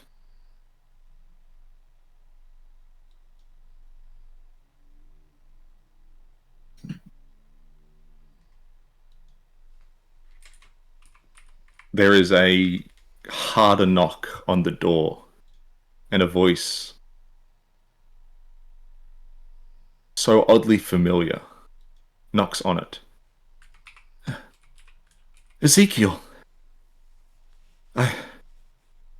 please, just open the door. I need only a moment's hand. If you could just... Voice? Yeah, you do. But it can't be true, because you know what happened to her. Yeah. It's your mother's voice. Yeah. Is there a peephole in this door? No, there is not. Ezekiel, please, I need help. Please, open the door. How much gap is there between the floor and in the bottom of the door? Like an inch? An inch. Yeah. Can I see what their feet look like? Sure. What did it look like? You bend down to have a look, and using the light from inside the ship to sort of illuminate down there, because it is black out there. Yeah. You see two cat-like feet. Cat-like feet. It's been so long that you don't really remember what your mother's feet looked like.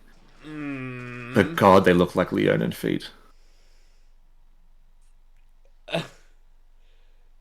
Ezekiel, I please. I just need to be let in. I just need a little bit of help, please. nah, because I just heard a different voice like before. So this one is not legit, and I will not be fooled. For Ezekiel is not a fool. I stand with my back against the door and I just try to block it out. Against the door? Not physically touching it, just Okay. back turned the door. No worries. Yeah. Sorry, I should have clarified that very important detail. uh, You know what I'm saying? yeah, I hear you. All good. Thanks, mate. So, what are we doing?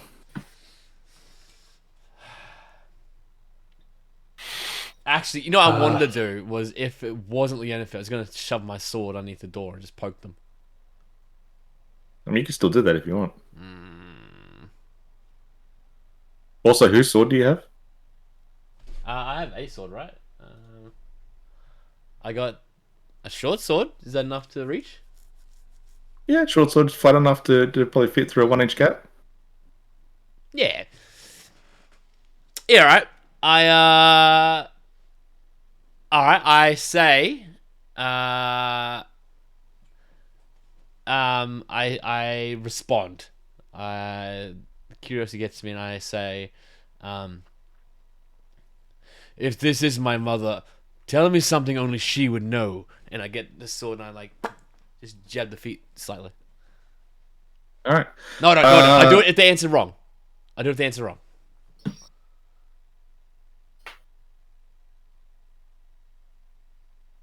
You killed your father.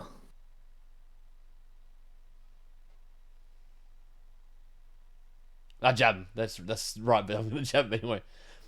Yeah. It's You also jab. wrong because it's not something only Ezekiel would know. I've already told Ezekiel I saw everything he did. That's right. Well, she gets a jab for saying that. Yeah.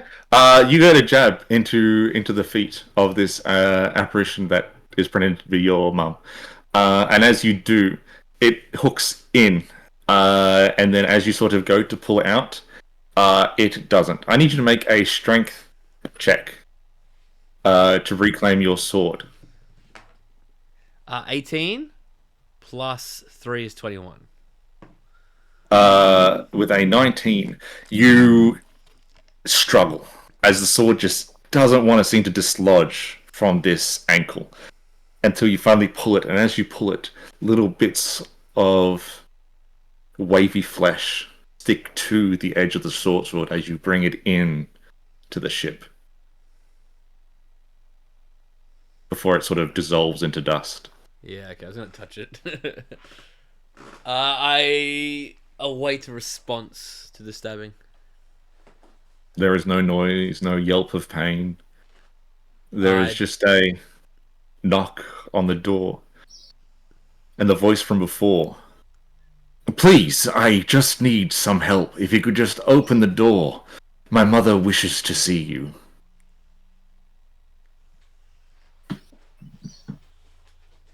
Who's your mother? You know who she is. Also, we're not here. No one's home. And then the door just sort of as if someone's trying to like shake it open, just the door just That's bathroom stall anxiety.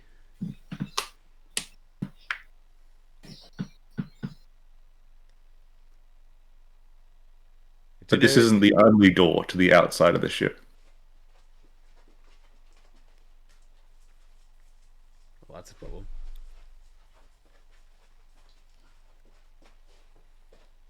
And the shaking stops. And the feet disappear. I tend the grip. I got rid of them. It's all good.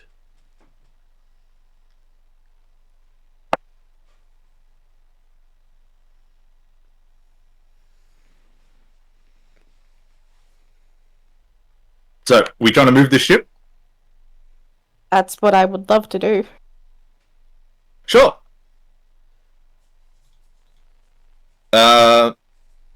With Finch's help, you could get the ship out of this alcove, through past some of the crags, and then up and over. At least the area. So there's no sort of land-based hazards. Can you roll for me a history check, please, Finch? Can do.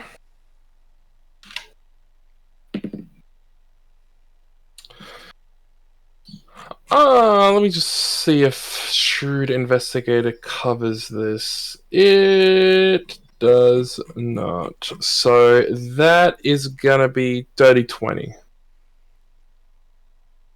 You relay to Sia the best you can remember in regards to the layout of the valley and the closest crag peaks. Sia, now it is up to you to get the ship to move.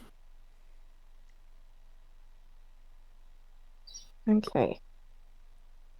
I will attempt to ask the ship to move whenever I get information from Vic, and just try to relay it as exactly as possible.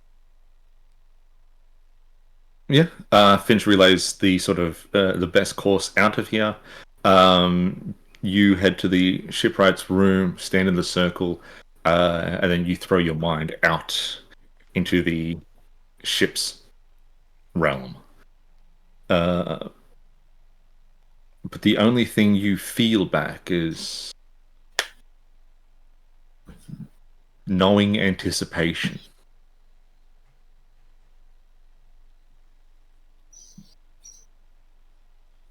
The ship never responds. And the ship never moves. Would it answer a question at all? You can ask. Do you know what is out there? Sia, do you feel the mists? It is like a blanket, keeping me warm, like you are tucked into your bed. The softness of the pillow is there. Do you feel it, Sia? Do you feel the comfort of a mother's embrace?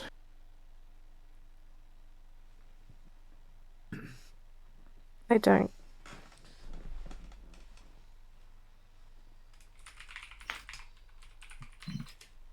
Then I pity your inability to be welcomed and warmed in such a way.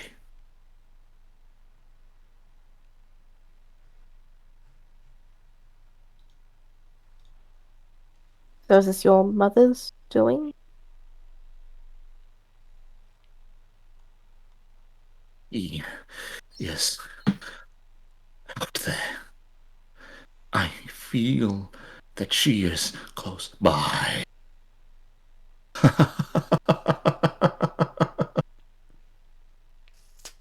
She visits upon my brother.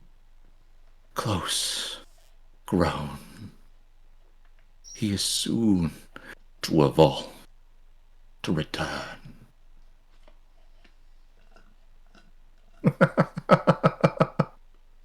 This is the first time the ship's laughed. I'm pretty sure. It's scary. That does sound like good news for him. He visits me.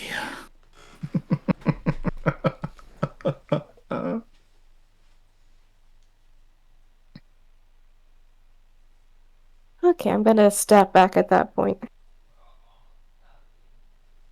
The You ship is not going anywhere. exit out of the ship's realm.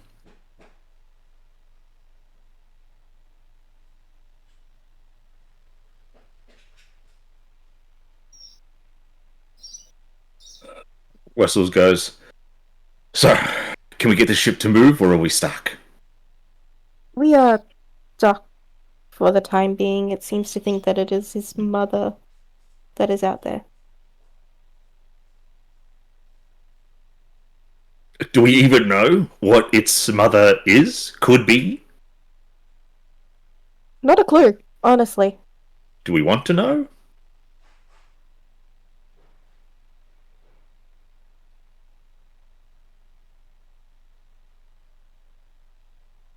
If its mother is either in control or has power over the mists, that's a lot of people that have gone missing and very dangerous. Yep.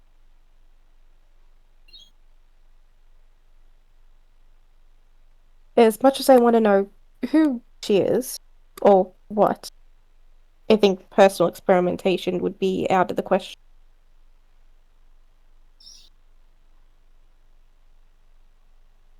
We might just have to wait here until it passes.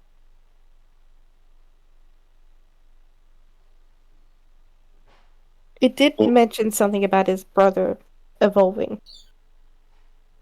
Yeah, but what does that mean? I didn't feel safe to ask. He was just laughing. Insidiously? Jovially? More like he's insane.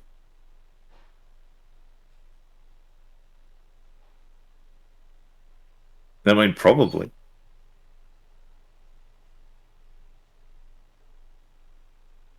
Well, if we're not moving anywhere, we weren't going to move anywhere originally, weren't we? We were just going to stay here until the other ship had left. So when it comes down to it, the original plan is, I guess, still in place. Sure. So, we wait. As long as nobody opens the deck door, we should be safe from whatever's out there. Maybe we should have someone posted by the door, someone strong of mind. I can do it if you need. No. Ezekiel, maybe someone else should take post. You're always on watch. Someone else can take watch for once. That's fine with me. I'll take watch. Well, you are strong of mind. You've got 3 of them. Yes, thank you, Ezekiel, for reminding me of my own condition. It's not a remind. Well, I didn't mean it in any offense. I was just more so meaning in how Finch meant it. Noted.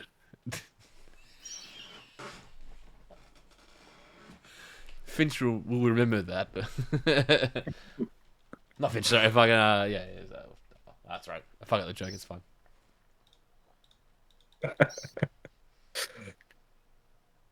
Any other objections? We don't open the deck door. We should be good. Are there any other doors? Oh The yeah, one downstairs. yeah, the one at the bottom of the ship. But who's down there? I can post up there. Yeah, fair enough. Who's down there now? Hopefully, no one. Where did the Andress go? Let's go down there and, make sure. All right, you guys go down there. I'll go by the deck.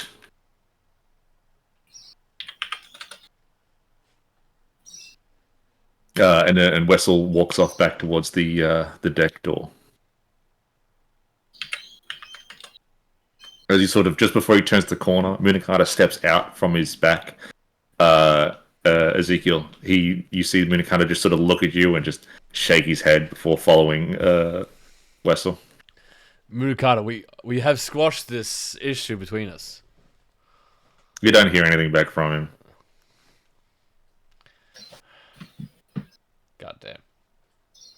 You guys, as a trio, head down towards the hull of the ship, making your way through the storage room into the room that leads into the other door that leads out onto the ship, or out to the ship. And there you see halfway opening the door is Evander. Ah. He returns. He's always I been call here. for Arclight. Well, we inspect for a while. You what? Sorry. I call for Arclight. Just before halfway opening the door, Evander sort of shakes and just, and then he lets go of opening the door, and then sort of as he turns to you, you see Arclight's face, in Evander's face, but Arclight's face is, he looks beat up. Yes. What is it? I needed to stop Evander from doing whatever he was doing, so if you don't mind moving him over here, and then Very you'll be much. He just sprints Vandir over to where you are before he goes, anything else? That's all. You see just before you let him go and he disappears, that a deep gash cuts through his face as Evandir's face reforms. You know, I'm not sorry about that. Nah.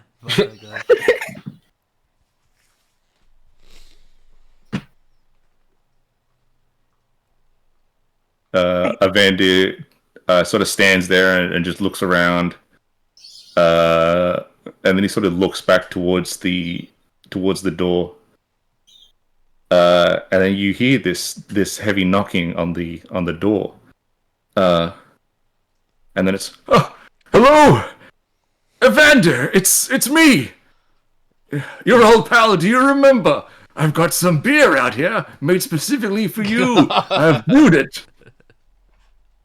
Do you not remember how delicious the honey mead was? Please, Evander, open the door. I know you are there.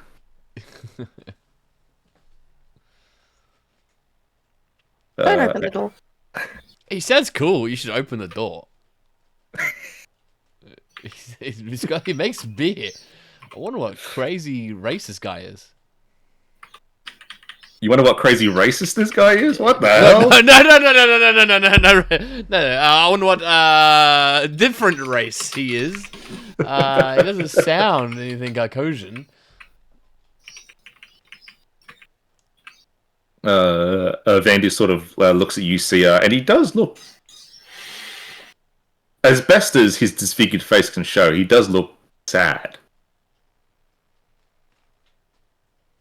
Unfortunately, that's not real.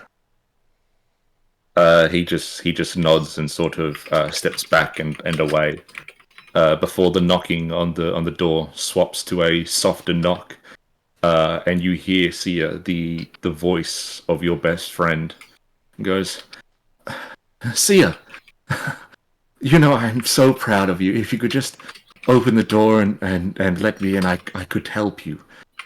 I know you are struggling and the work is hard, and I have always had your back, Sia.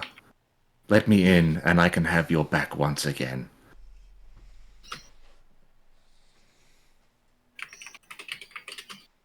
You've done everything you can already, so you should rest. But surely the work is not enough. The trials and tribulations are far more dangerous now than they were when we used to dungeon delve and... Come on, Sia. Open the door. I like that. It's scary.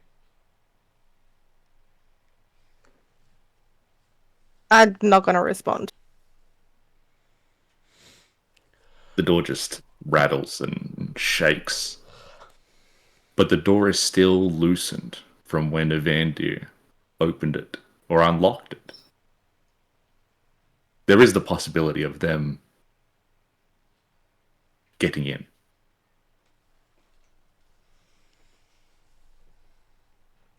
Is there anything in the room we can use as a barricade? I use Vandy. You do what? We could use a Vandy. Say, bro, can you just hold the door up for a bit?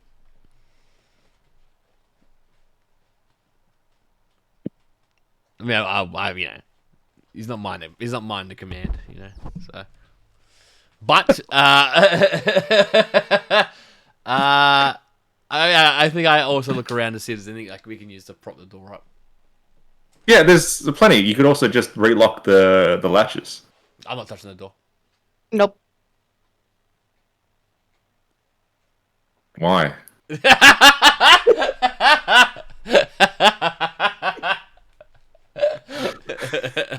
What's wrong with the door? No. It's been shaking, dude. I ain't touching that shit. I will. Why? I will move some furniture across and like jam the door back. Yeah, there's plenty of barrels and crates in here that are probably heavy enough to sort of keep that closed. There's like a bookshelf that I can like something real fucking heavy. Yeah, I mean, this is sort of the storage hold of the ship. So there's a bunch of shelves. crates. I take some shelves and I fucking jam it, Yeah. and to the point where like if I can get it to like forcibly lock into like a wooden board on the floor, so like falls into like a slat space.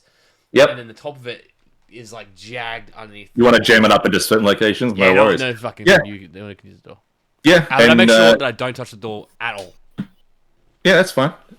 You do that easily. You grab the heavy as fuck things to move it across and prop it up on this. The layout of this store. You know how sort of there are basements in America that you access from the outside with yeah. latches that open up. Yeah. That's the layout of this door that leads outside. Cool. So you're able to put a bunch of heavy stuff on. All while you're doing this, the door is Yeah. Fucking shaking away. And then the thought comes to mind for you guys that the door was, besides just being physically locked, the door was also being magically locked, where it used to be magically locked. Yeah. Now that the shipwrights are no longer on the ship, that sort of extra protection is no longer available. Yeah.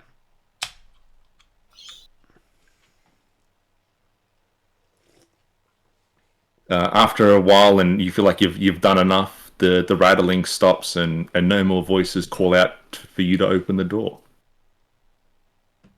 I fix it here. I've removed these demons behind the door.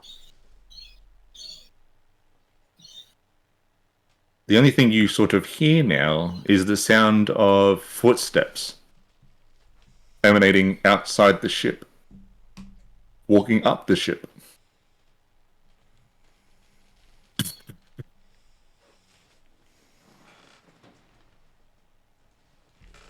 Making their way towards the deck. They sound heavy, Oh yeah. like they're weighted. Like they don't sound like natural footsteps. They sound like boots. It's hard to tell. It's heavy thumping sounds. Yeah. All right.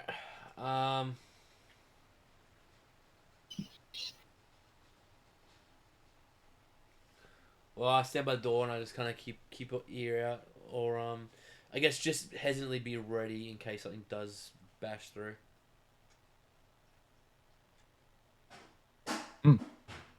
At this store or the one at the deck? Sorry. At the hold door or the top one? Top one. I'll stay at top one. Top one's the one I No. blocked off, yeah?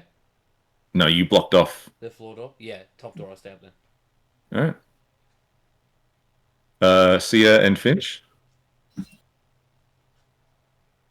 Oh, if Ezekiel's going up top, then Sia's gonna stay down here just to make sure nobody tries to unbarricade it. I mean, I guess there are windows, right? Like I want to make sure all the windows are fine. No. There are no windows on this ship compared to the original ship. This ship, no windows, just reinforced wood all round as a sort of heavy-duty cargo runner. Then I'll follow Ezekiel to a point. To a point, yes. Nice.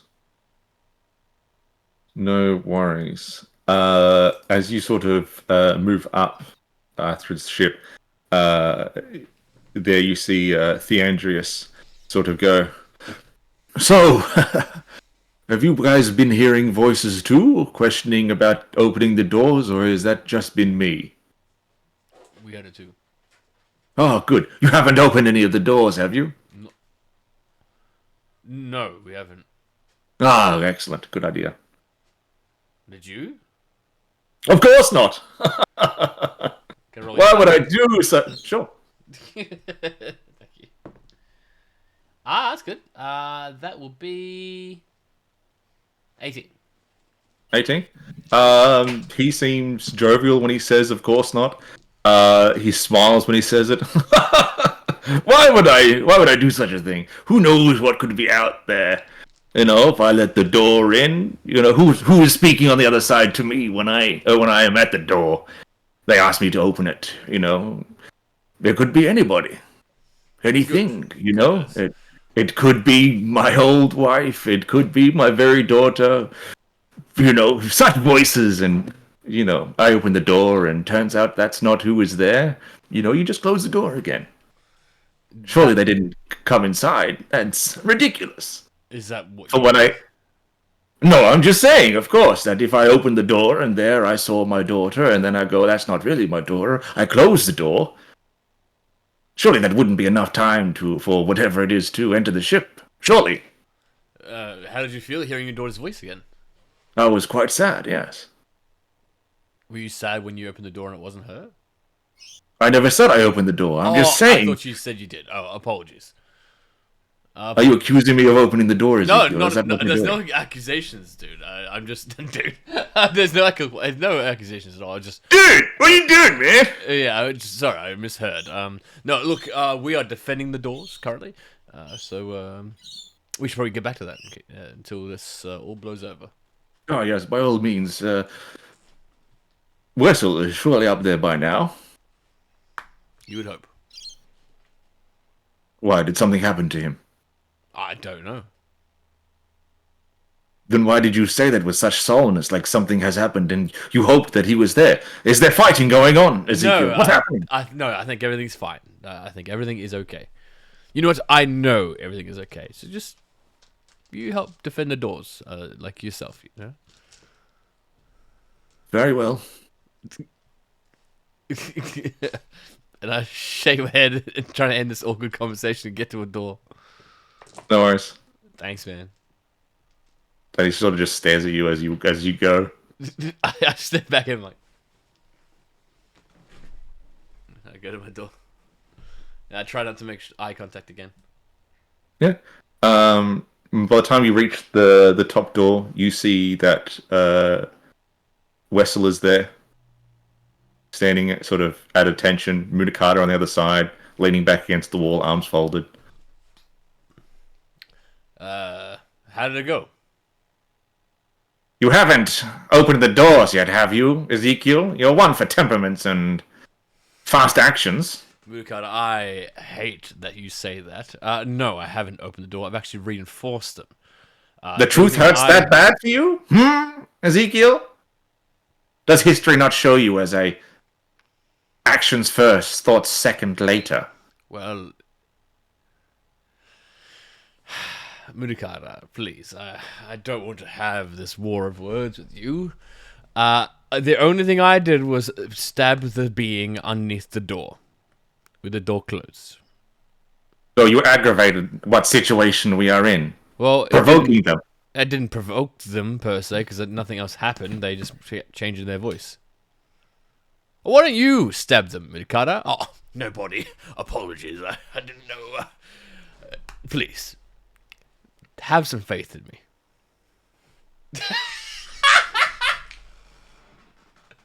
He walks over to you and he smacks you in the mouth. I have body plenty enough, Ezekiel. Do not tempt us. I know better. I'm sorry, Mudikara. I just short-tempered there. Yes, we know. We hope that you work on it. I'm trying. You are aware that the situations that this party finds itself grow ever increasing. Yes, I am aware. And now you're part of it.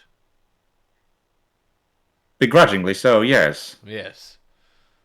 So maybe let's become friends instead of aggravating as enemies.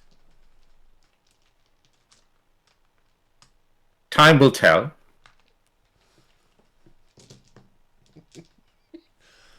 I hope that at the very least indifference will be the bridge between us. Well, yes, but I feel. Look, let's not get into it. This situation is too dire for us to have this tit for tat for words, Murukata. Minikata looks over at Wessel. He just goes, because he knows that I would win. Look, Murukata, look, would you win? Who's to say? All you do is just speak down on people. You don't actually speak well on people at all. What's the issue with that? It's just you, Ezekiel. You're a disappointment. I haven't heard you say anything nice to the other ones here, have I? I don't think you have. Yes, and we will keep it that way. Because they haven't done anything yet to warrant such negative opinions. Well, I meant positive. You haven't said anything positive about these people.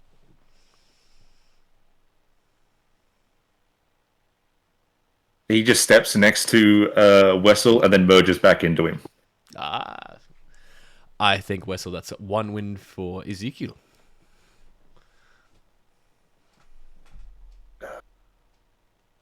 You hear that the knocking on the door is from a female's voice that just doesn't really sound familiar. It's Wessel. I'm just out here. You don't have to keep searching anymore. Please, open the door. You can rescue me. I'm just here. You open that door and we will be safe. Just like how we used to be. Out in the forest. Wessel, I can make you that sweet carrot pie.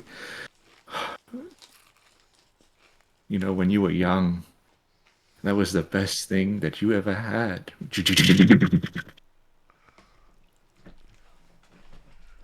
I like it. And then there's silence.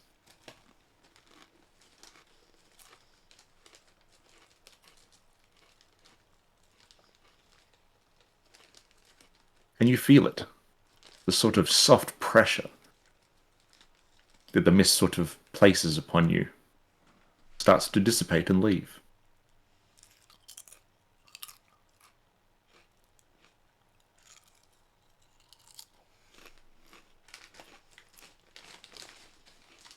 Did we survive the long night? Wessel goes, I have no idea. I've never been inside the mist long enough, or at all, to know. Why don't you open the door, Ezekiel, and have a look? Well, I'll look under it first. I'll look under the door again. See if there's any change from last time. It is not as black as it was. Okay. It's still dark out there. But it's not that unnatural dark. Yeah. Well, it does look a little nice right there. Admittedly, I don't want to be the first person to open the door. No, Ezekiel, I think you should be the first person to open the door. You are the strongest of us all, surely you could take anything that it is. Well, I mean, I could, but until somebody else tells me to do it, I think we should hold off. I see. And then Wessel walks off. Fuck off. Fuck him. I got one up on Murukata.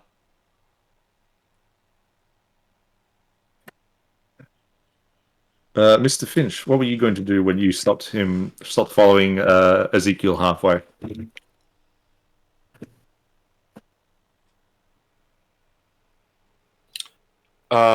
Pretty much.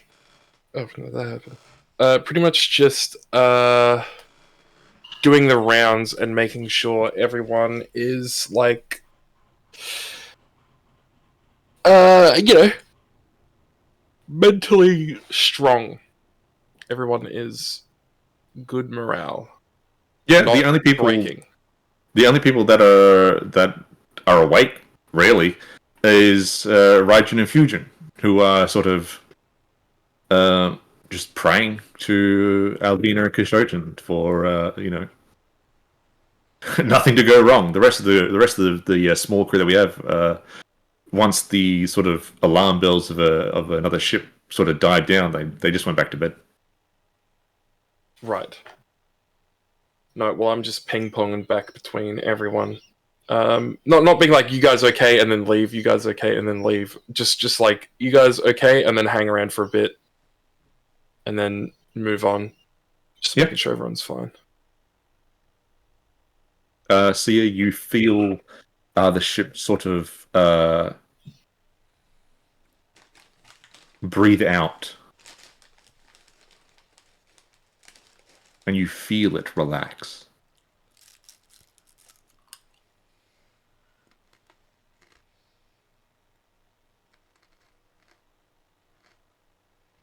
At that point, I'm gonna just move to the ship, and I will attempt again move following the exact same directions I gave it previously. And it answers your call to move, and the ship moves.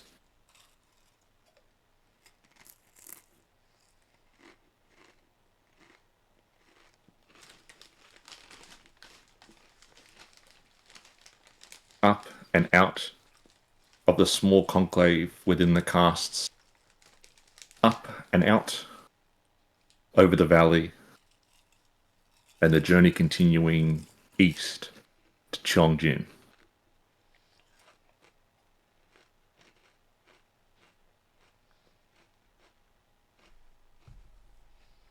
I will ask it if it can sense whether or not his brother is close still. My brother is still tempered in sleep and will be for some time. The visitation with my mother was wonderful. Aww. And I'm glad. And after that, if everybody else appears to be okay, I'm gonna go have a long rest, if possible. You make your way out of the shipwright, and then every time you attempt to turn a corner towards back to the room, you feel the floors of the ship twist to guide you in the direction to the deck.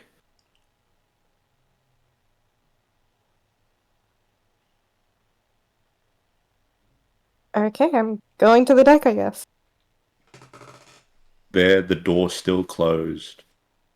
There is that breeze slipping through underneath the ship, making its way across the sky. As you turn the handle and open the door, met by the lights of the night sky above the clouds.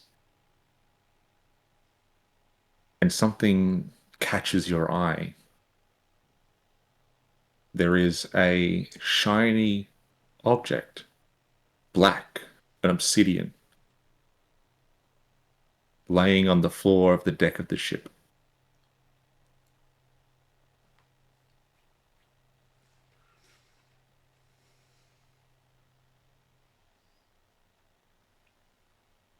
What sort of shape is it? Prism in nature. It looks smooth, or it has been smoothed.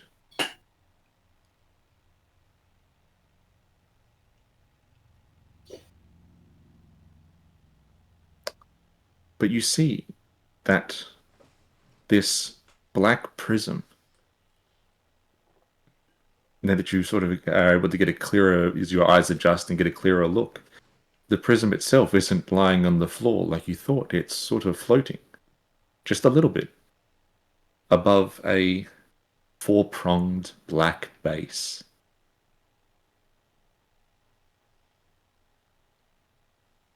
It hovers slightly above it.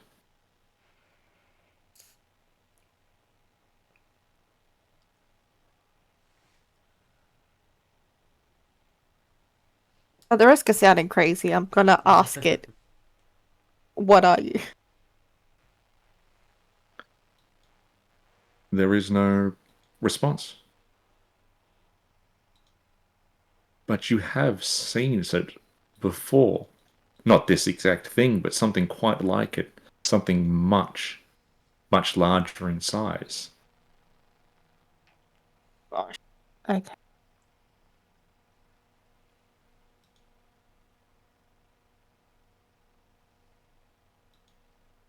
I'm gonna try picking it up.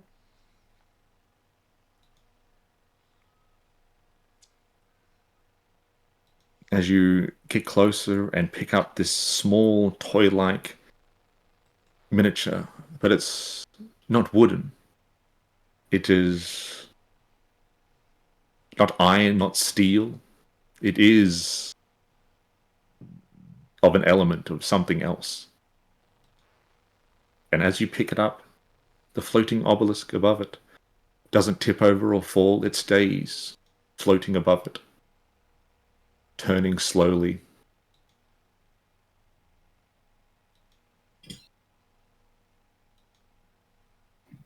And as you sort of now look at it in your hand and then look down as to where you picked it up, underneath is a small piece of paper that's been folded multiple times.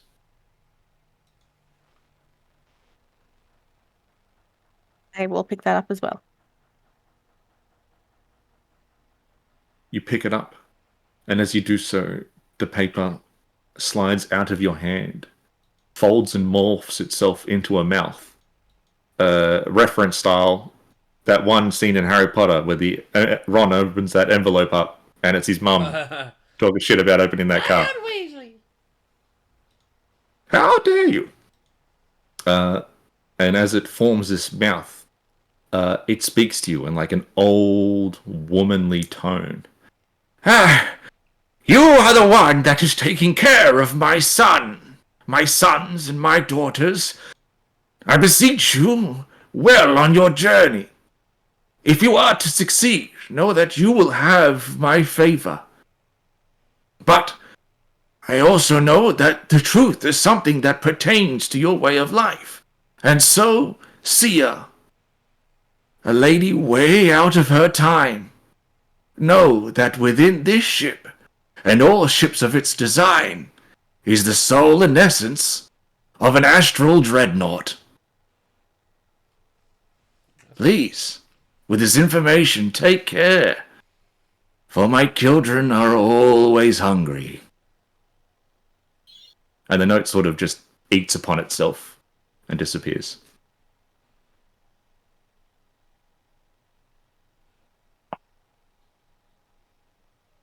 Great.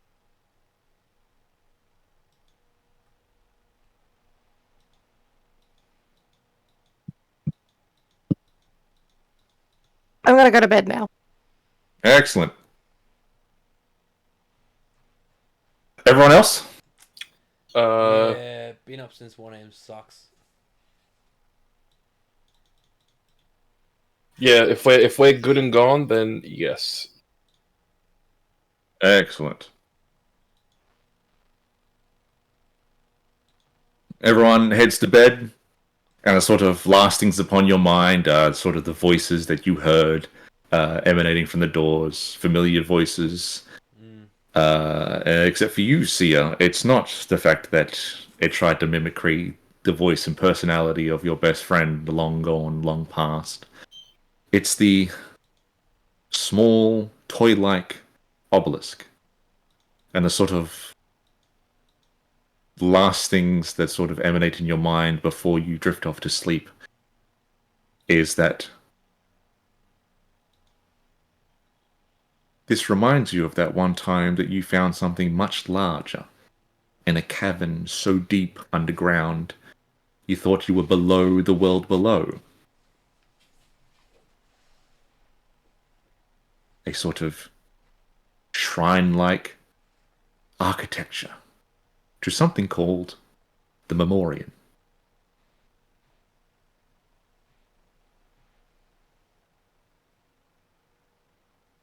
And the next thing you guys know is you are waking up. One long rest. You guys get your hit die back. Beautiful.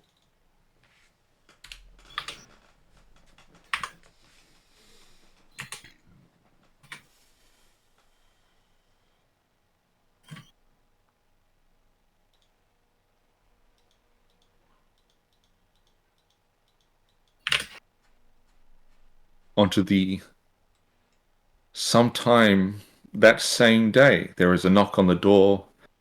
The door opens. Wessel walking in. He goes, "We're above Chongjin now. Far, far below. But we are here at our destination.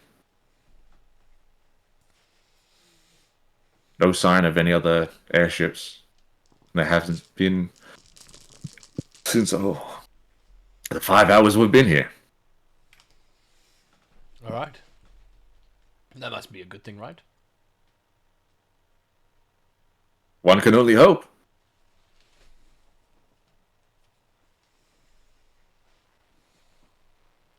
We can only hope that there are no other airships within the vicinity, close by at the very least, and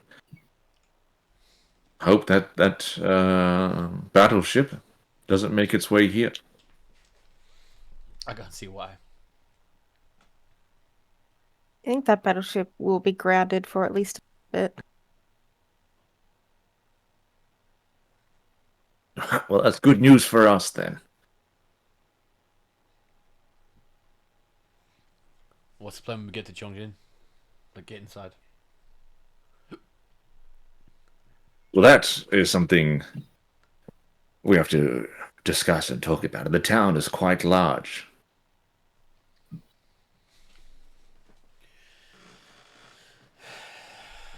Within the zone control of the Zaibatsu, no idea what could be waiting there for us. I can only hope that, from what we were told originally, that they're still there. The person that I'm after is still there. The Platinum Ring member is still there. Hmm.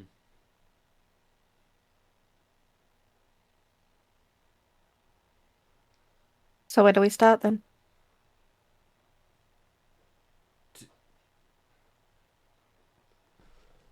So I thought you were looking for the platinum ring holder, or is that a separate person who you're looking for? I am looking for an additional person. The Platinum Ring holder for sure will help us find our location to the gullet. Yes. The location, hopefully, of a still living wife. But also, at Chongjin, hopefully, is a member of the Artisan Guild. Someone who at least knows the location of where my mother might be. Or at least knows someone who knows someone. Yes. Important. All right. Good. Well, how many of us have been to Chongjin before? Not me. I've never been. Certainly not recently. A new city for all of us. And Munakana hasn't either. For what where I can gather, Chongjin was once a small mining town, and then finding numerous other minings here, so it's full of metal and mines, pretty much. Yes. Town is large. It has a very large Knoll population as well, strangely enough.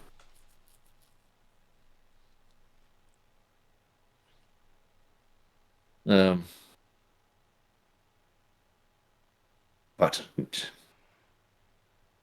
apart from that, no idea. No, I don't know who's going to be down there, either waiting for us or what sort of resistance we might meet. But I don't think we should be flying in there on the airship. I think we should park the airship somewhere close by and then make way on foot. No, I agree. Yes. And with that, I have some ideas, but if you could also have a look out over the land, and if you guys find what might be a better spot, by all means, share it.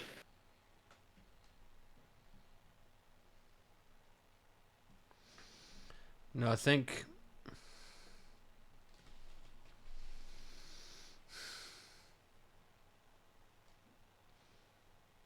Yes, I think. I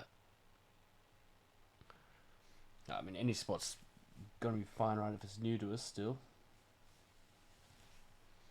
So anywhere particular that we can see that would cover over the top of the ship, as in another passing ship wouldn't easily spot it.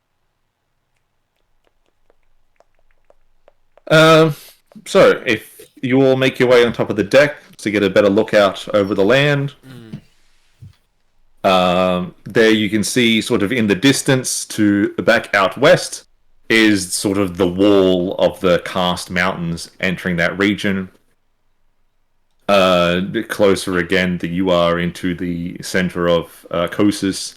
There, the bright glow of the holy peach tree blowing away. There are peach petals, peach blossom petals just floating in the wind, even as high as you guys are. Out over the distance, you can see sort of Tianjin, how far away that is. And sort of underneath, sort of directly below you, is the vastly large town of Chongjin. At first thought it could be the size of a small city, but it looks like it's mainly just a large industrial base for a large number of like minor constructions that deep into the hills and sort of low mountains that are etched around it. If you guys could make a perception check for me. Can I stop rolling a 7? I rolled 11, so, yeah. 11. Natural 20. Also 11. Perception is going to be 36. Fuck.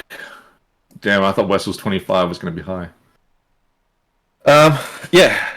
Finch, you scout over, and you find a spot that you could easily, sort of deeper within to the hills and the low mountains to sort of park the ship. It'll mean like a half day's walk through that area to Chongjin, but the ship will be hidden, both like around it and at the very least, if people were to fly over, they would need like a second or third look to be like, oh, there's a ship in there.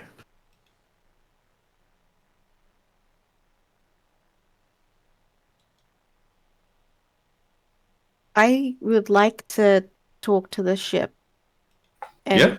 essentially ask if there is a way for it to hold on to the magic that I get in case of an.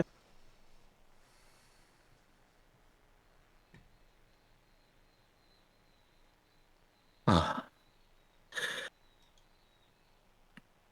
The magic that you provide me, Sia, is enough sustenance for a day.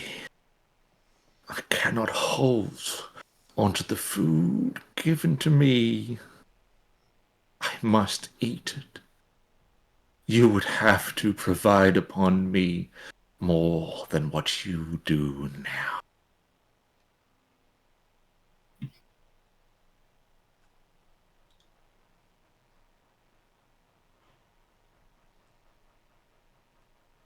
I give it enough for 2 days.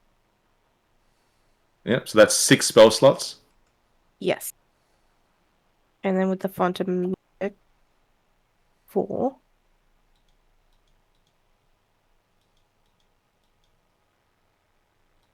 right. So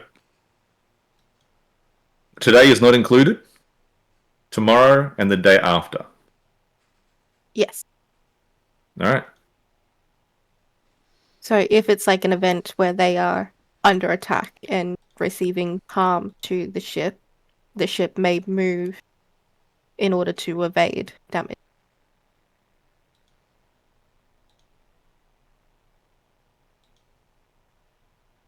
All right. Do you give the ship the free will to move on its own? Specifically to evade damage, and it should not lose sight of the city. Like if I can give a rough distance estimate of what that would be, it cannot go beyond.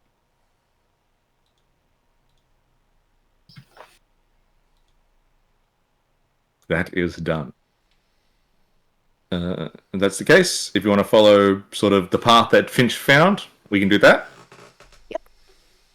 All right, and you guys, with the ship, make your way into the low hills or the high hills, and the ship finds a nice crooked area that sort of semi-naturally blends into like the jagged peaks and rocks sort of around it, and you guys make landfall.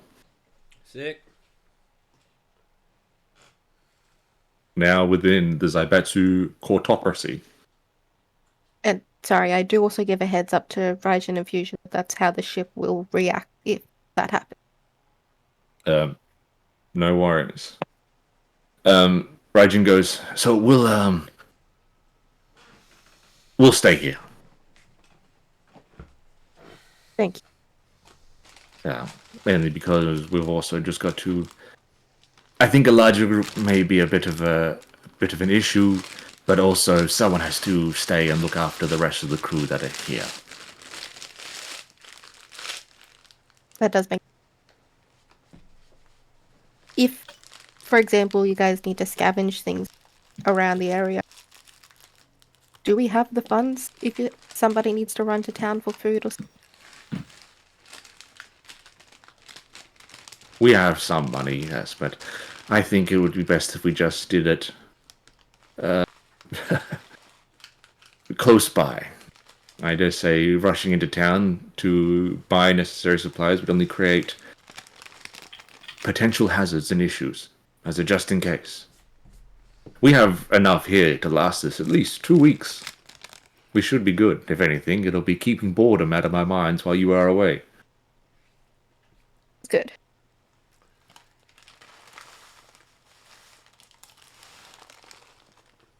I'm ready to go from. All right. Yes. Wessel is ready. Theandrius goes, right. I, of course, am coming with you.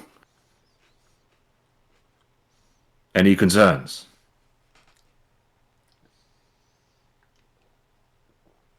None? Do you know disguise self at all? Do I know disguise self? No. I did once, ages and ages ago. I knew that spell. But sometimes when you devote yourself to Orcus, he hates it when you do that. He says you're a big pussy, and it's not allowed. So he took that away from me. I know of the spell. I know how to cast the spell. I just can't cast the spell. Fair enough.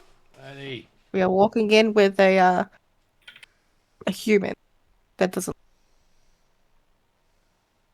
Look, I can quickly change, borrow some of the other crew's clothing that no longer are unfortunately needed. I could fit right in as some sort of worker. I believe I saw a pickaxe or of some kind in the storage hold. I grabbed that. You know, I'm just one human miner. You know, maybe these Zaibatsu have got slave labor of some kind, and I can fit right in. You know, you guys caught a runaway slave, and you're bringing him back for some obviously some sort of bounty or of that nature. I mean, just in general, the group we have is fucking outlandishly diverse for what we are doing. That is true. Well, I'm out of concerns.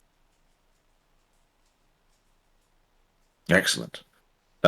He goes and finds different clothes, grabs a pick from the storage hold, slings it over his shoulder, and he goes, "All right, I guess it's time for go."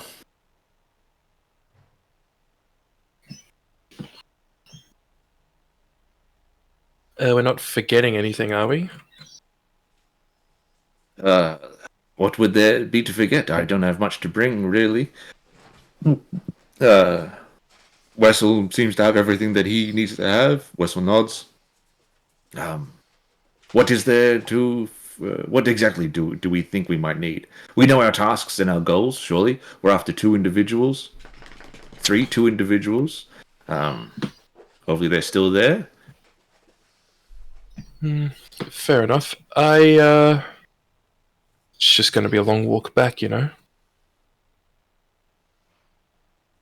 Well, hopefully it might be a long walk, sure, but hopefully it's one that is, we come back as victors for whatever it is we're seeking of. Information, most likely.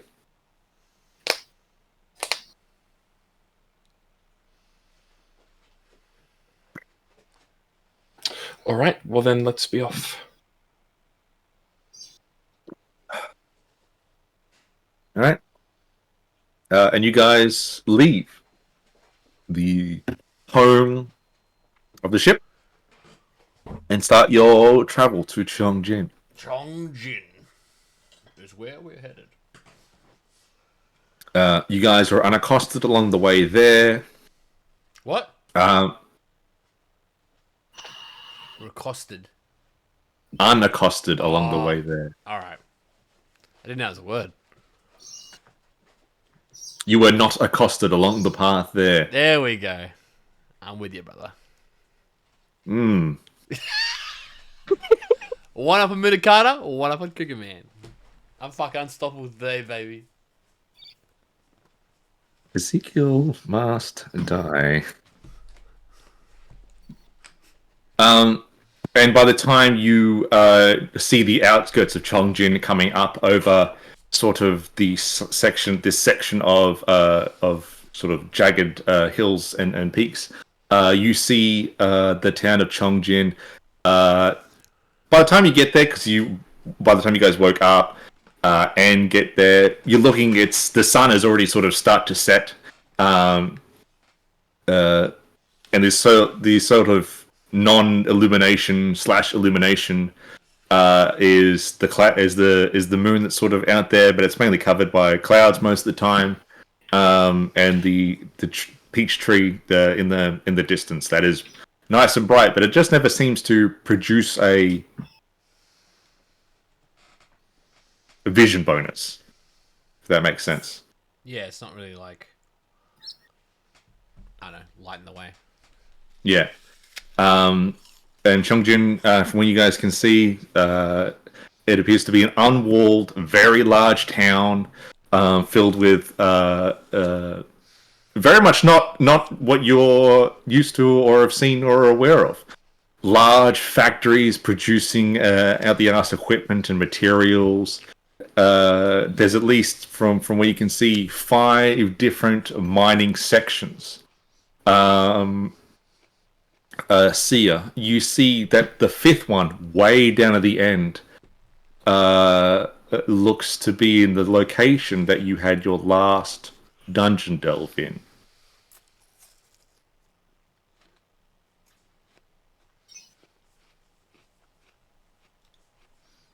The town is quite large, sort of merging from factory work and sort of industrial housing to just regular housing and sort of the rest of the town. You can see parts of the town where it doesn't seem like anything was broken down to build a new, as newer sort of styles of housing were founded and made over the 26 years. They were just added on to the ends.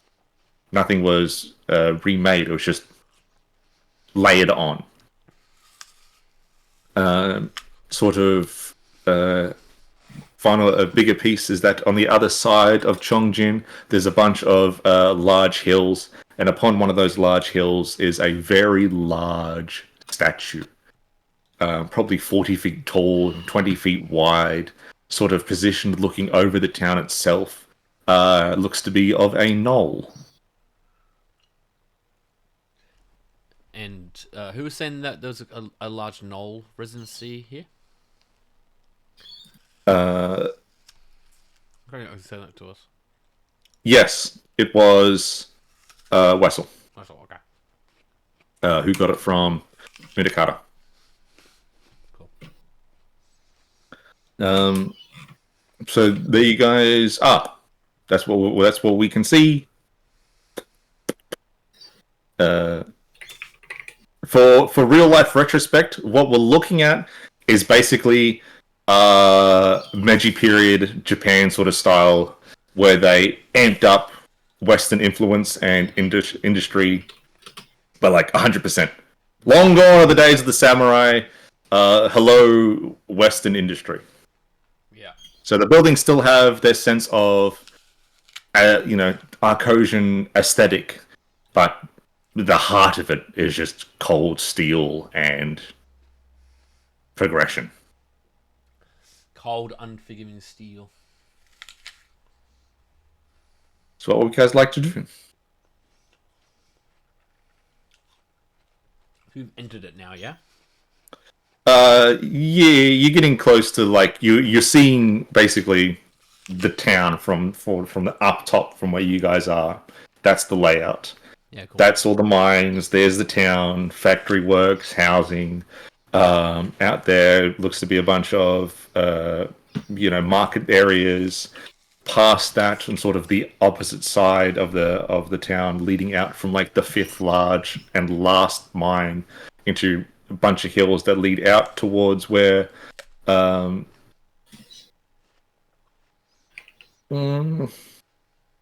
like west Tianjin, sort of south west, is some some like large rolling hills, and on one of them, overlooking the town, is a 40-foot, 20 feet wide Knoll statue. What's the statue's like? What's the pose? Just one of like a stoic, Okay. hand on sword, stereotypical "I protect the town in my slumber" sort of thing. Yeah. Okay. 5 minutes for you guys to get down and then into Chongjin itself. Do you want to stay as a complete group, or do you think it's going to put too many eyes on us?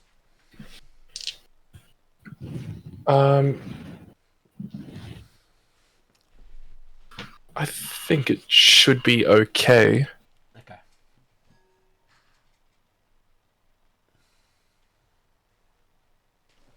Fuck.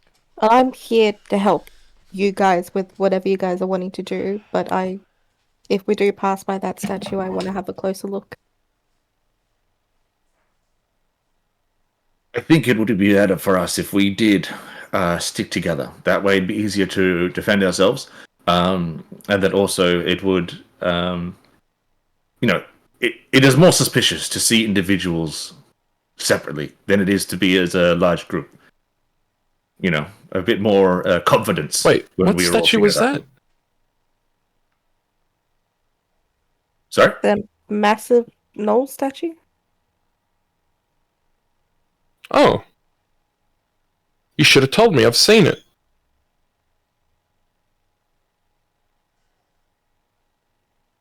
Okay. But you've been here before? No, No. I did a vision for. I can't remember if it was for you or for. No, you did a No, it vision might have for the been- platinum ring holder.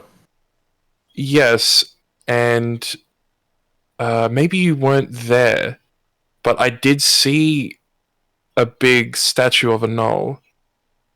I remember it pretty well. It was a big part of that vision. The platinum ring holder was in a wheelchair.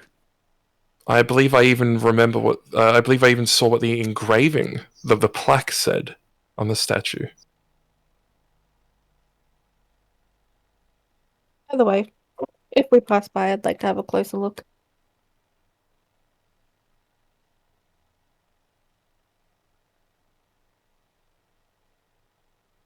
That can be done.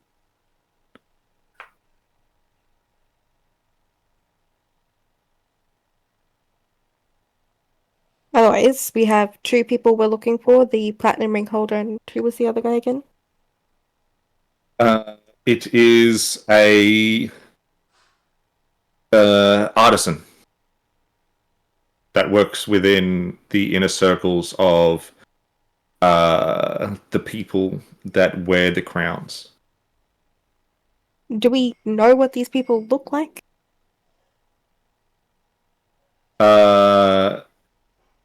Yes. So we know who the platinum ring holder looks like. Thanks to the fact that we have seen him before, at least Finch has, in person, and more recently with through a vision, who's a much older person now. Off the top of my head, I can't really remember, and I don't want to go through the notes, but I'm pretty sure it was a hobgoblin individual. He's like super fucking old now, so you know, probably in his 70s. Red dry skin, silver, like white silver hair,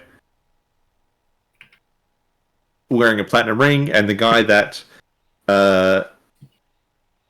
Wessel is after, he has let you know that he would also be old, but it's a bugbear. Brown, black, fur, chipped ear, and a scarred eye. But this artisan guy is also would have a higher profile because when Wessel was shown him, he was in accompaniment of 3 golems.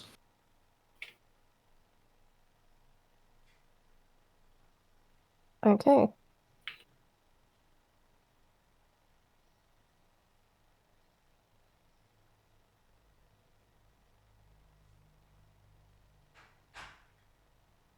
So maybe it'd be easier to find the platinum ring guy first, just in case he might have a lower profile and we have less suspicion asking about it.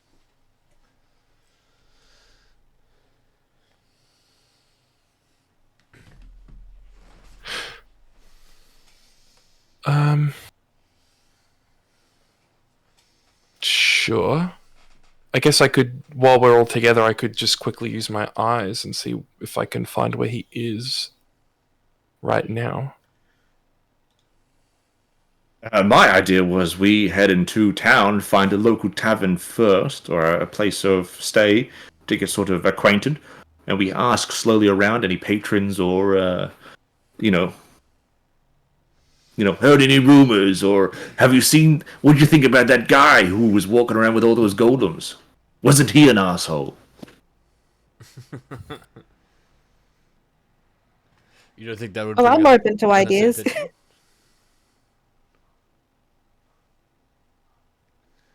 We could do.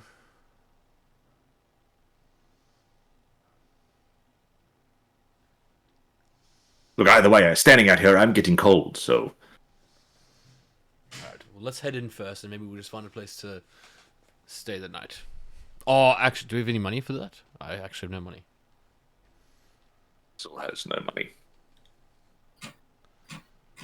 money. Where's my money? No, I've got money. Yeah. I literally still have that bag of bronze from session 1.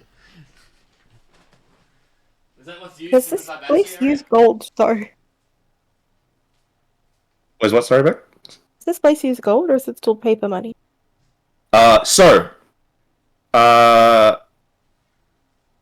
paper money has been invented still in this universe. Unfortunately, because unlike for the first universe where the Zaibatsu were a super powerful dominant faction, in this one they're not. So the yuan isn't a complete currency replacer. It is like a, hey, you want to be using our stuff? It's like casino chips. Yeah. Or if you've ever played Fallout New Vegas, it's like swapping bottle caps for fucking NCR dollars. In that case, yes, I have money as well. Alright, well, if I get a small part-time job over here for a couple of days, then I will be able to pay us back. But currently, I have no money to pay.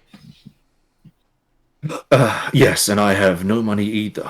And it was unfortunately during the process of swapping my body or my essence into the Warforged, a there was a twitch or an artifact of Mudokata's, and all the currency that we had was absorbed into the skin in a way for the body's way to fight and keep itself alive. Classic Mudokata, no coins on him. Well, then let's try and find. Are you trying to start a fight? I'm laughing, game. I say that comment though. Well, look. Let's get in, and I will try and find a way to pay my own way through. I think we should try and at least pay together. Yes, if our friends here can pay for us both for the first time, then I can try and pay for us, Wessel. That would be most appreciated. Ezekiel, Please, thank you. specifically, yes. And with that, you guys down and into Chongjin start entering the streets proper. Past the entering through past the factories, it seems that these people aren't worked around the clock, as there's no sort of noise coming from the mines themselves. Anybody around, at least within these factories that you can see, the ones that are open to be viewed into, it looks like there's just a bunch of like late workers who are moving through boxes and stuff. So far, population-wise, mainly goblinoid. There is a handful of other races around, at least majority human so far. Once you guys are past and through, it takes a little bit through the factories and sort of making your way through the streets. Then we start entering, Chongjin populace. And there is a bunch of night markets up and about, people serving customers, very much sort of what you're used to in a way, or what you have seen before in regards to other cities and towns you've been in during nighttime. At the very least, from looking through so far, these people aren't treated bad. At the very least, publicly. Yeah. Is that these people are sort of looked after in a way. The roading there's not much of a pothole in sight. There are wagon and carts being pulled by horses here, but the wagon and carts looks like they've been there are rituals and arcane runes on them. The horses some of them look like they've been painted and ritually inscribed with runes and sigils as well. And it all looks fairly okay so far. Passing through the stalls, you don't seem to be getting any sort of strange attention. People do see you guys walking sort of as a group. Theandrius has ditched his pick and is now just walking normally. And you guys sort of come across and turn into a street that opens up for a far away, but sort of one of the bigger things that you see down this street is the location of an inn. Second. The inn is titled the Iron Man's Beer Hug. That's a cool name. We'll enter, I reckon. No other objections? You guys make your way to it. Some drunk residents sort of barge the door out and walk past you guys. You guys walk in, and it very much has the aesthetic of the old Rikshasana getup. Right. Working the bar is a tabaxi female, and she goes, new patrons! Are you hungry? Are you thirsty? Are you horny? I've got beds, rooms, and services for all your needs, my fine friends. Please, if you have the coin, I'm happy to take it from you. What are you after? I look towards Finch and Sia to take control of this conversation, as I do not have the coin.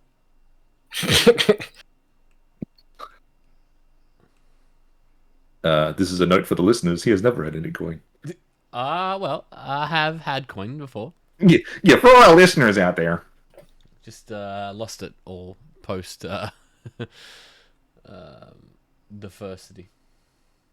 So, what will it be?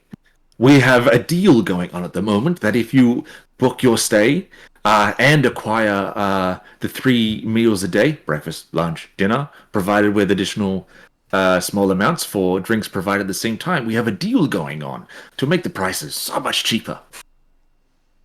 Is that something that you might be after? Please, inform me of your heart's desire, and I will do my best to see that heart flourish.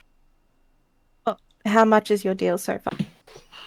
Well, it depends. How long are you looking to stay? Depends on how much the deal is. Of course, the longer you stay, the better the deal. Are we planning to stay? Not that long, I don't think, right? Yeah, maybe 2-3 days at the very most. Or should we pay for 2 nights? I Is think that- that might be best for now. Alright. 2 nights, 5 people. 2 nights and 5 people? Now, were you looking to have individual rooms, or would you like a room sort of more in your group style? The group style? Yes, well, you look like a bunch of wondrous folk. Groups such as yourselves aren't a rare thing, you know. I dare say groups of 5 are quite common. Do you mean, do we want individual rooms or just one room? That is what I said, yes. Okay. Does one room sound good to you guys? Yeah. One room will be plenty. Yeah, that'd be fine. Maybe we'll say Right.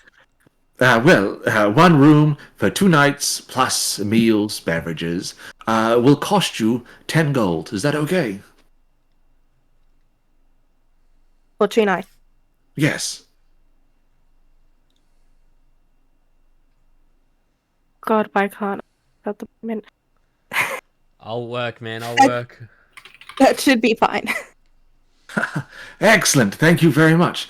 Of course, we have a discount. On top of the discount, if you're paying in yuan. If you're paying in yuan, we bring that down to 5. Do you have that? Do not. Unfortunate. Then 10 gold it must be. And she sort of holds her hand over the counter. I hand over the gold. Thank you.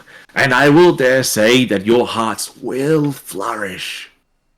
Pockets the gold, scrounges around, picks out a key. Now, you will be in room 14. Now, you want to head down to the right. The single file rooms, now the building is deceptively small, which is why, because we have our rooms further underground, you see. You'll find some stairs leading towards a stairwell, of course. And then 3 floors down, you'll find your room. Okay? Do you find Thank the temperature is better with the rooms being quite deep underground? We've had no complaints, that's for sure. Well, that's good. Good to hear. 3 floors on. Thank you for that. No worries. And if there's, would you like your meals brought to your room? We find most customers appreciate that sort of service. I personally wouldn't care if you guys do. Yell out. Yeah, it's not a preference for me. Nah, we're fine. Right. Well, in that case, enjoy your stay and enjoy your time in Chongjin. Thank you very much.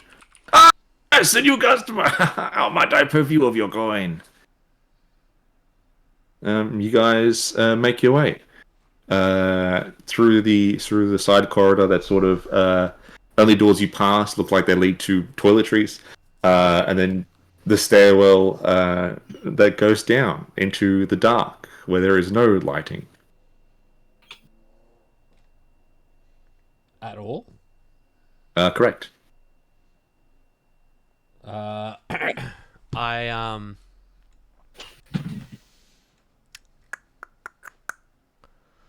have a light or something?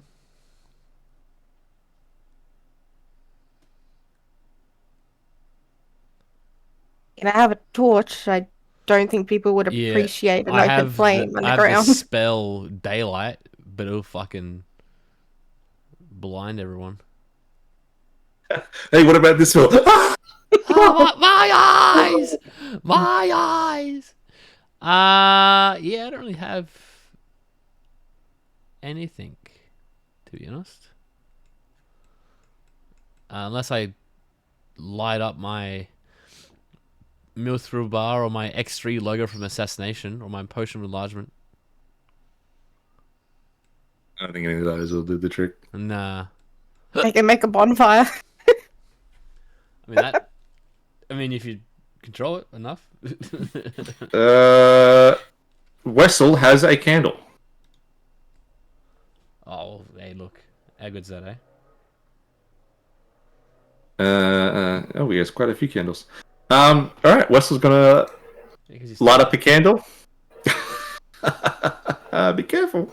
I didn't say that. And you guys, sort of with Wessel's lead, make your way down. And it's not until you reach levels where the stairs stop and then enter a hallway do you notice that only within these hallways there is light.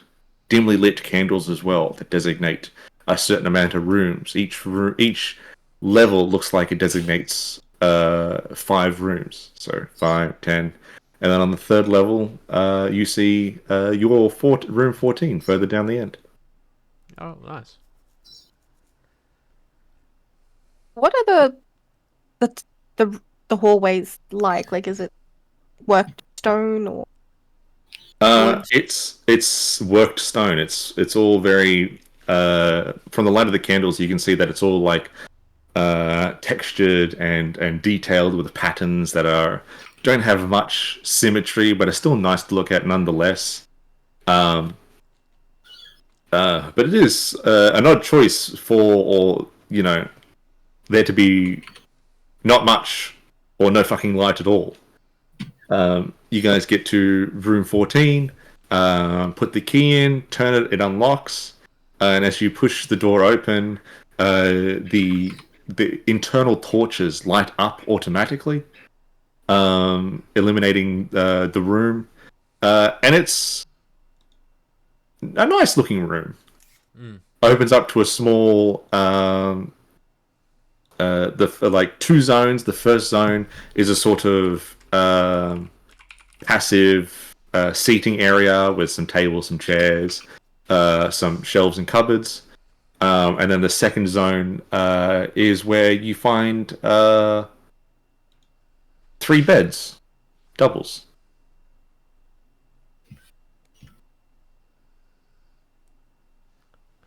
Three doubles? Yep. And there's only 3 beds? Yep. Someone's sleeping together.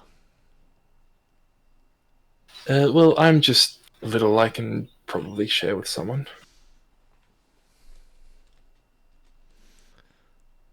Wessel looks at you as eagerly goes, I was thinking so. Yeah, sorry, keep going. "We can share a bed, Ezekiel." You know how I sleep. Westle, I toss and turn. I could crush you. And, sometimes something points in the dark and you might get stabbed. Well, But it's okay. I have no need for a bed. well, that's good. That's good. Oh, is it? Well, I meant more in the sense of, well, look, Westle, I'll be... You bring it up a lot. My own issues. Now that I don't need sleep, it's thank God. Wessel doesn't need a bed anymore. Westle, I feel like you're taking offense to something that didn't mean to be offensive. I did wouldn't that a lot. expect you to be offended. Wessel, you're usually quite good. What is it? Am I three people in one head? How can I be offended? I'm crazy. Wessel, well, please calm down. There was no offense meant with that. Exactly. So Exactly. I won't need a bed. That Thank means Ezekiel and Theandris will be sleeping together. Why can't I sleep? Well, you could sleep here still. Wessel, it's fine.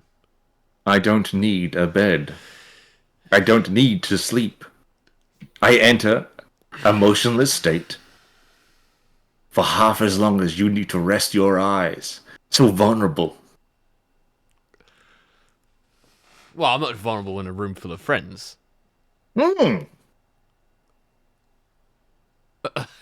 We are friends, aren't we, Wessel? Of course, we are friends, Ezekiel. Friends. Me and you and I. Can I roll insight and see if this is Wessel talking to me and not one of the other two? Yeah, roll an insight check. Yeah, I will. That's 20. It is. You get the feeling by the tonal anecdotes that it's neither Munikato or Wessel.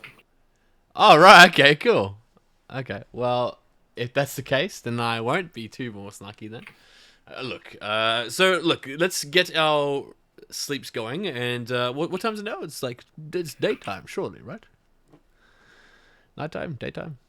You are aware, Ezekiel, that the sun had set just a bit before we reached the edge of town. Yes, that's right. So yes, night markets. I remember that now. So I'll look for a job tomorrow morning to pay for my side of the room.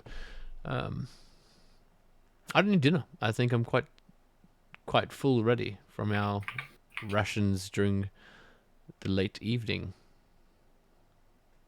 You're obviously not The ability to eat, of course.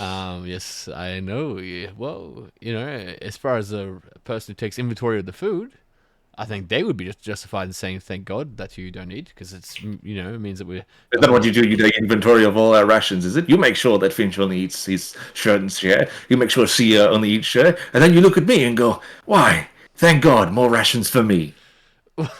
Well, not for me. I mean, for us in general as a surviving group. As we seem to know, Ezekiel, you eat quite a lot. You order quite a lot. Well, I don't eat more than I should. Is that so? Well, Have you not gotten in trouble before? Has history not shown us, Ezekiel, Well, you don't that know you would that. order more than you could eat? Well, you don't know that at all. Who's to say that I've ordered previously more than I should have, or ate more than I should have? You've never done that before in your life. Is that what you're telling me? I'm not saying I haven't done it. Well, there we go. Then history would show that you have done such a thing.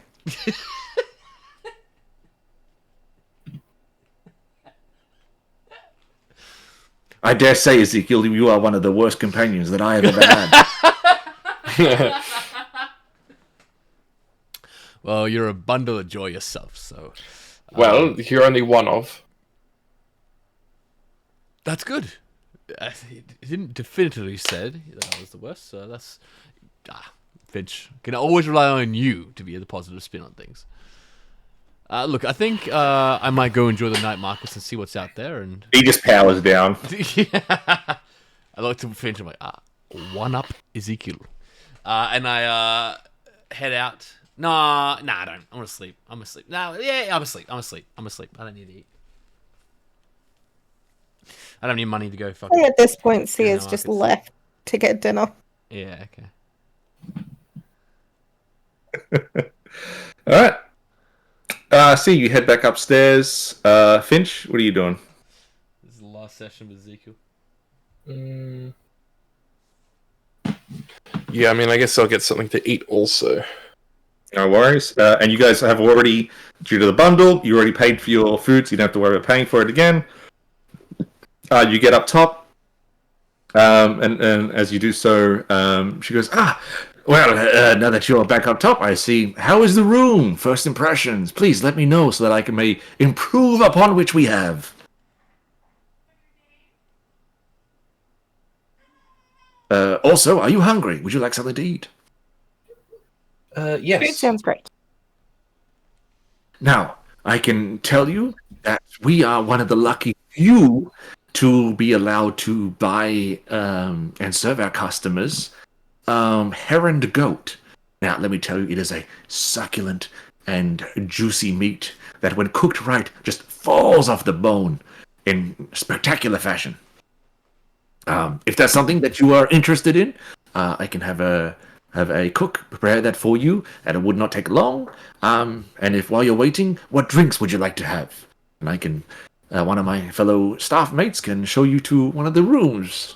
By rooms, I mean one of the tables down the very end. It's a bit late in the night, but we do have a band about to play.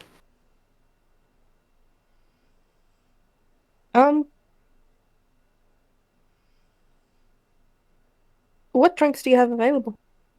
Well, drinks do I have available? I should be saying, what drinks do I not have available? I have everything under the sun that could be considered drinkable that wouldn't, or very close, kill a man. I have water. I have water that's been boiled. I have water that's been boiled then iced. I have access to markets of alcohol people have never seen before. Have you ever had sun-dried fire wine? Now that is a drink. That sounds like it would be nice. Take Excellent. one of those. One of those? What about yourself, my gnomish friend? I just want some sake, if you have it, We have it in stock, yes. and then just a stew. A stew can be done. Any particular meats within that stew, or chef surprise? Just a normal, like a chicken or something. Excellent. It can be done. I'll take one as well. All right. She signals over for one of the staff workers to come over. It's like a upper teenage goblin boy, and he goes, "Right this way! I'll take you to your seat, please." And he sort of herds you over to some seats, sort of along one of the walls, sort of opposite a little bit of a raised platform where there's a bunch of instruments sort of already there waiting. Oh, if there's anything else that I can provide for you, I would be glad to do it. All you have to do is holler out my name. Are you ready to hear it? Yes. I said, are you ready to hear my name? Yes. I am ready. Yes, I know. I need the lady to also say it. I'm ready. All right. It's Molin. And then he walks off.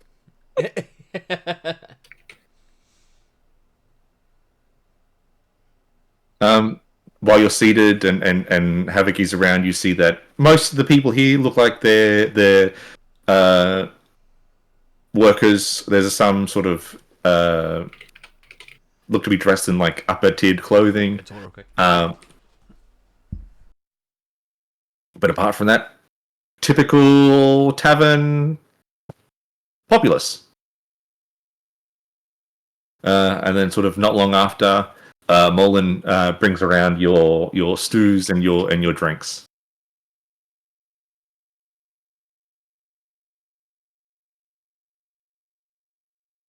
Is there tipping culture in this place? Not that you're aware of. And no one's asked for any tips. So, hazard a guess there's not. So, here's your drinks, here's your food. You know, I hope you enjoy it today. Have a pleasant evening. And his late nights band called the Phoenix of Fire, they're about to start. Let me tell you, they're some of the best musicians I've ever heard in my entire life. You know what I mean? Sounds great. I hope you like. They play non-traditional instruments. They play imperial instruments like the violin and the tamba and well, it's not really traditional imperial design, but they play the drums. So you know, there's that.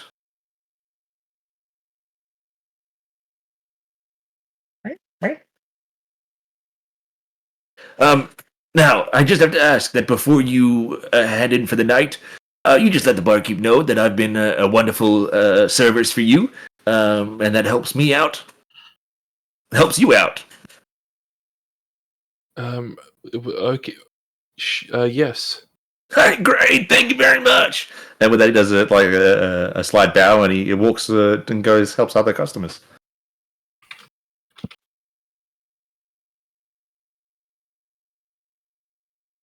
And with that, you've got your food and drink.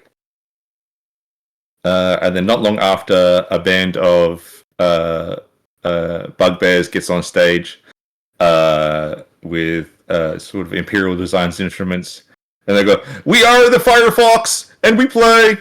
And they start to play music that is not so good.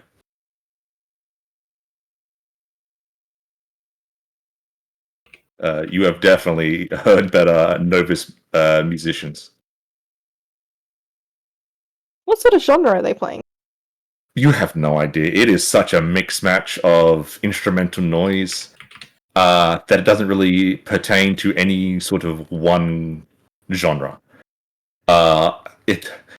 Maybe they're not in key or their instruments aren't tuned. You have no idea. But they're throwing their whole passion into it, that's for sure. Okay.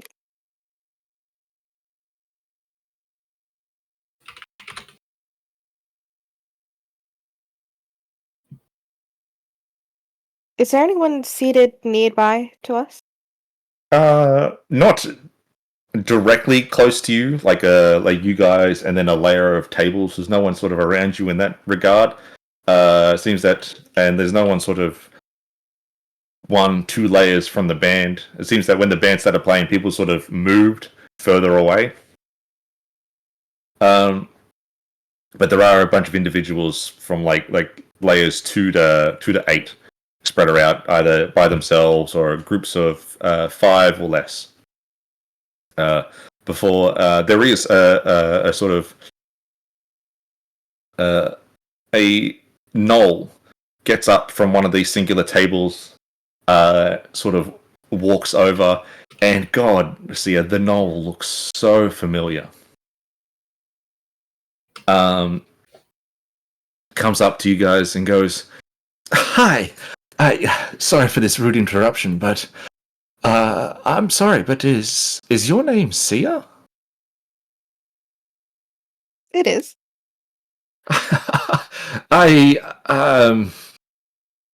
Sorry to be well, rude on this matter, but you wouldn't happen to know the name of a knoll you know or knew?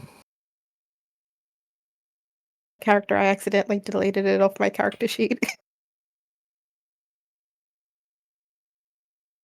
Oh. That's okay.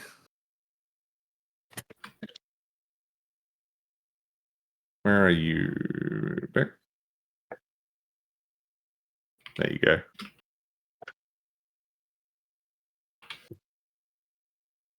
You mean Grella? Yes, that is correct. We were heard or told someone of your description had entered town, and I was sent to go suss it out. My grandfather is expecting to see you, and I'm hoping that if you have the time tomorrow morning, that you accompany me when I turn up tomorrow morning to go meet him.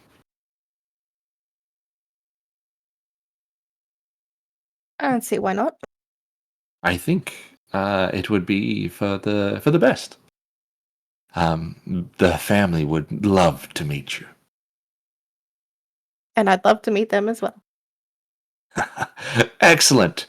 Has this toothy knoll smile that just shows all the teeth. And she is a spitting image of Grella. Right, well, if you two enjoy your meals, and I hope you have a wonderful time within our town. She gets up, leaves, flicks a coin to the barkeep, and leaves the building. I didn't get a name.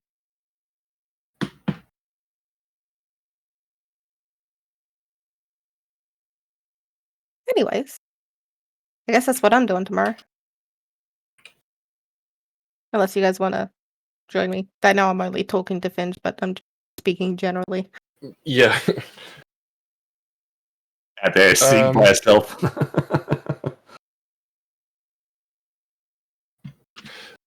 Well, I can come with you if you would like. I would like to think it's not going to be a dangerous place to go. So if you feel you have something better to do, don't feel obligated. Well, I'll tell you what. I'll let you know tomorrow when we wake up.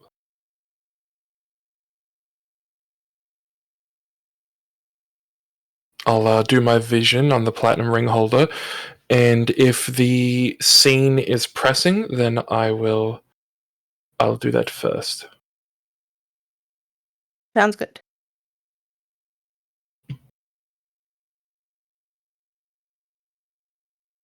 What are you up to, Ezekiel? You're muted. To my knowledge, I'm sleeping. Climb to bed. Climb to bed. Allowed some space for whoever's going to sleep next to me. And, you know, if that's soulmate, that's fine too. If it's not, and it's just a single bed for old cat bugs here, that's fine too. And I would like to have a peaceful sleep, mate. You would like to have a peaceful sleep? Yeah, as tomorrow I intend to either help where I'm needed to be, and if I'm not needed to do anything, I'm going to go find a small, cash jobs to do to help pay back my part of the room. Can you roll me a Constitution saving throw, please? For a peaceful sleep? Mm-hmm. Interesting. Okay. That would be Constitution saving throw? Yep. It's a 17, mate. 11 plus 6. All right, cool.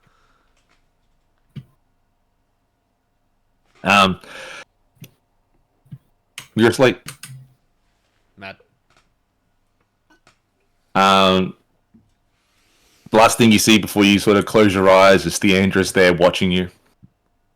And then you fall asleep. Mad.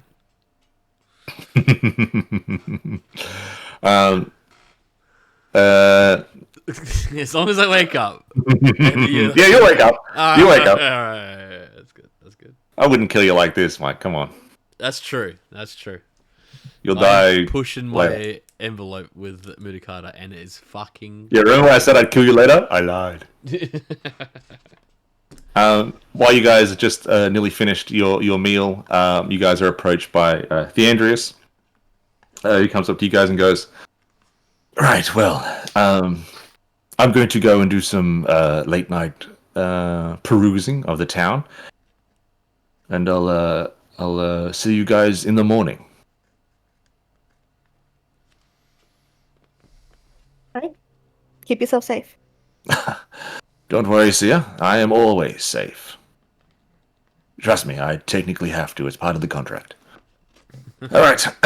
And then he gets up, he looks over, and he goes, "By the way, that band is absolutely atrocious." And then he leaves.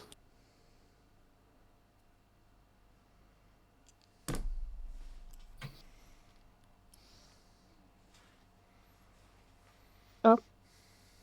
Suppose should we head to bed? Sorry about the band. I forgot to shave.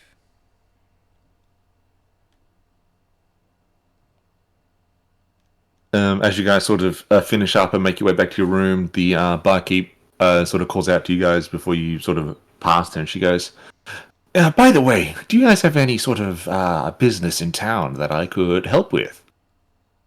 Of course, free of charge."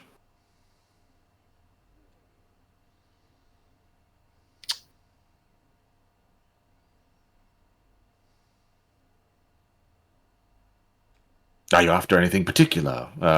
Do you want an item of some sort? Are you looking here for part-time work? I have all the information that you could need or require. If someone was looking for part-time work, where would they go? The easiest place for part-time work would be within the mines. Each and any of them are always looking for workers. They do rotate in shifts, but there's plenty of casual work to be done. Thanks for the heads up. No worries. And Anything your else? worker, by the way, is lovely. Which one? His name started with an M. I'm sorry. Can't have been that good if you don't remember his name. No, I'm just terrible with names. Especially when I've only met them once or twice. I don't seem to have that issue. I always remember a name. I remember a face. I remember their tells, how they eat, how they drink. It's about knowing, visualizing, and partaking in that visualization that makes a tavern strong. You know the Rakshasa used to own this place. Some say you can still hear them within the walls. Good night, my friends. I hate them.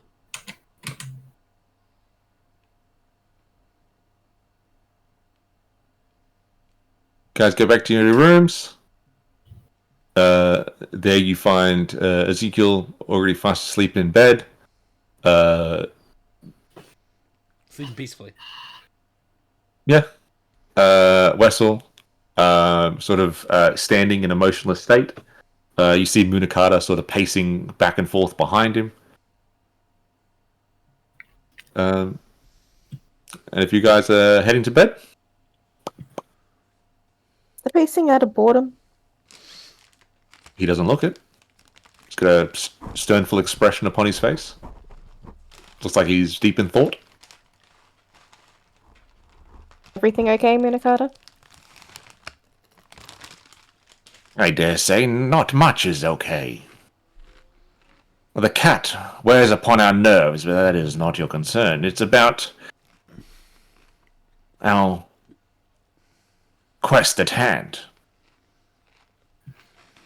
Surely, if we find this Platinum Ring member, and we find this individual that Wessel is after, the question is, what if they do not give us the answers we seek?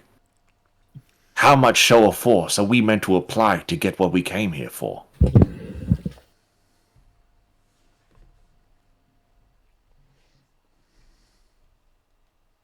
I don't think that's something worth dwelling on at the moment.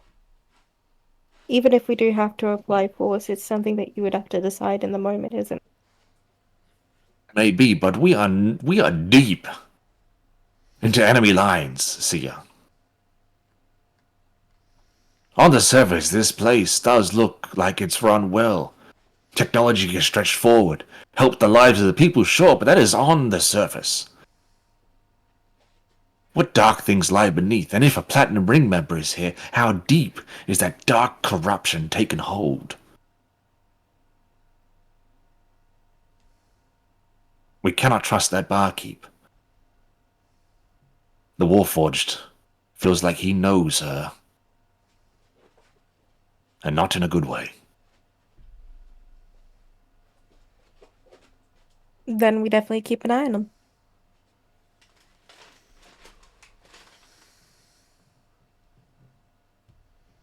Yes, that is all we can do at this point in time. Sometimes I curse that I do not have my old body. But Wessel's works wonders as is, and over time, we will become better than we would be individually.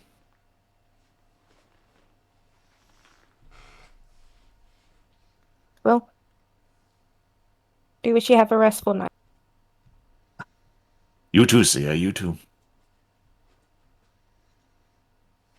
He's gonna go to bed. Yeah. And Mr. Finch? Yes. Alright. And with everybody off into a deep, long, restful sleep, we'll end today's session. Fun. We have finally made it. We have finally made it. Jong Jin.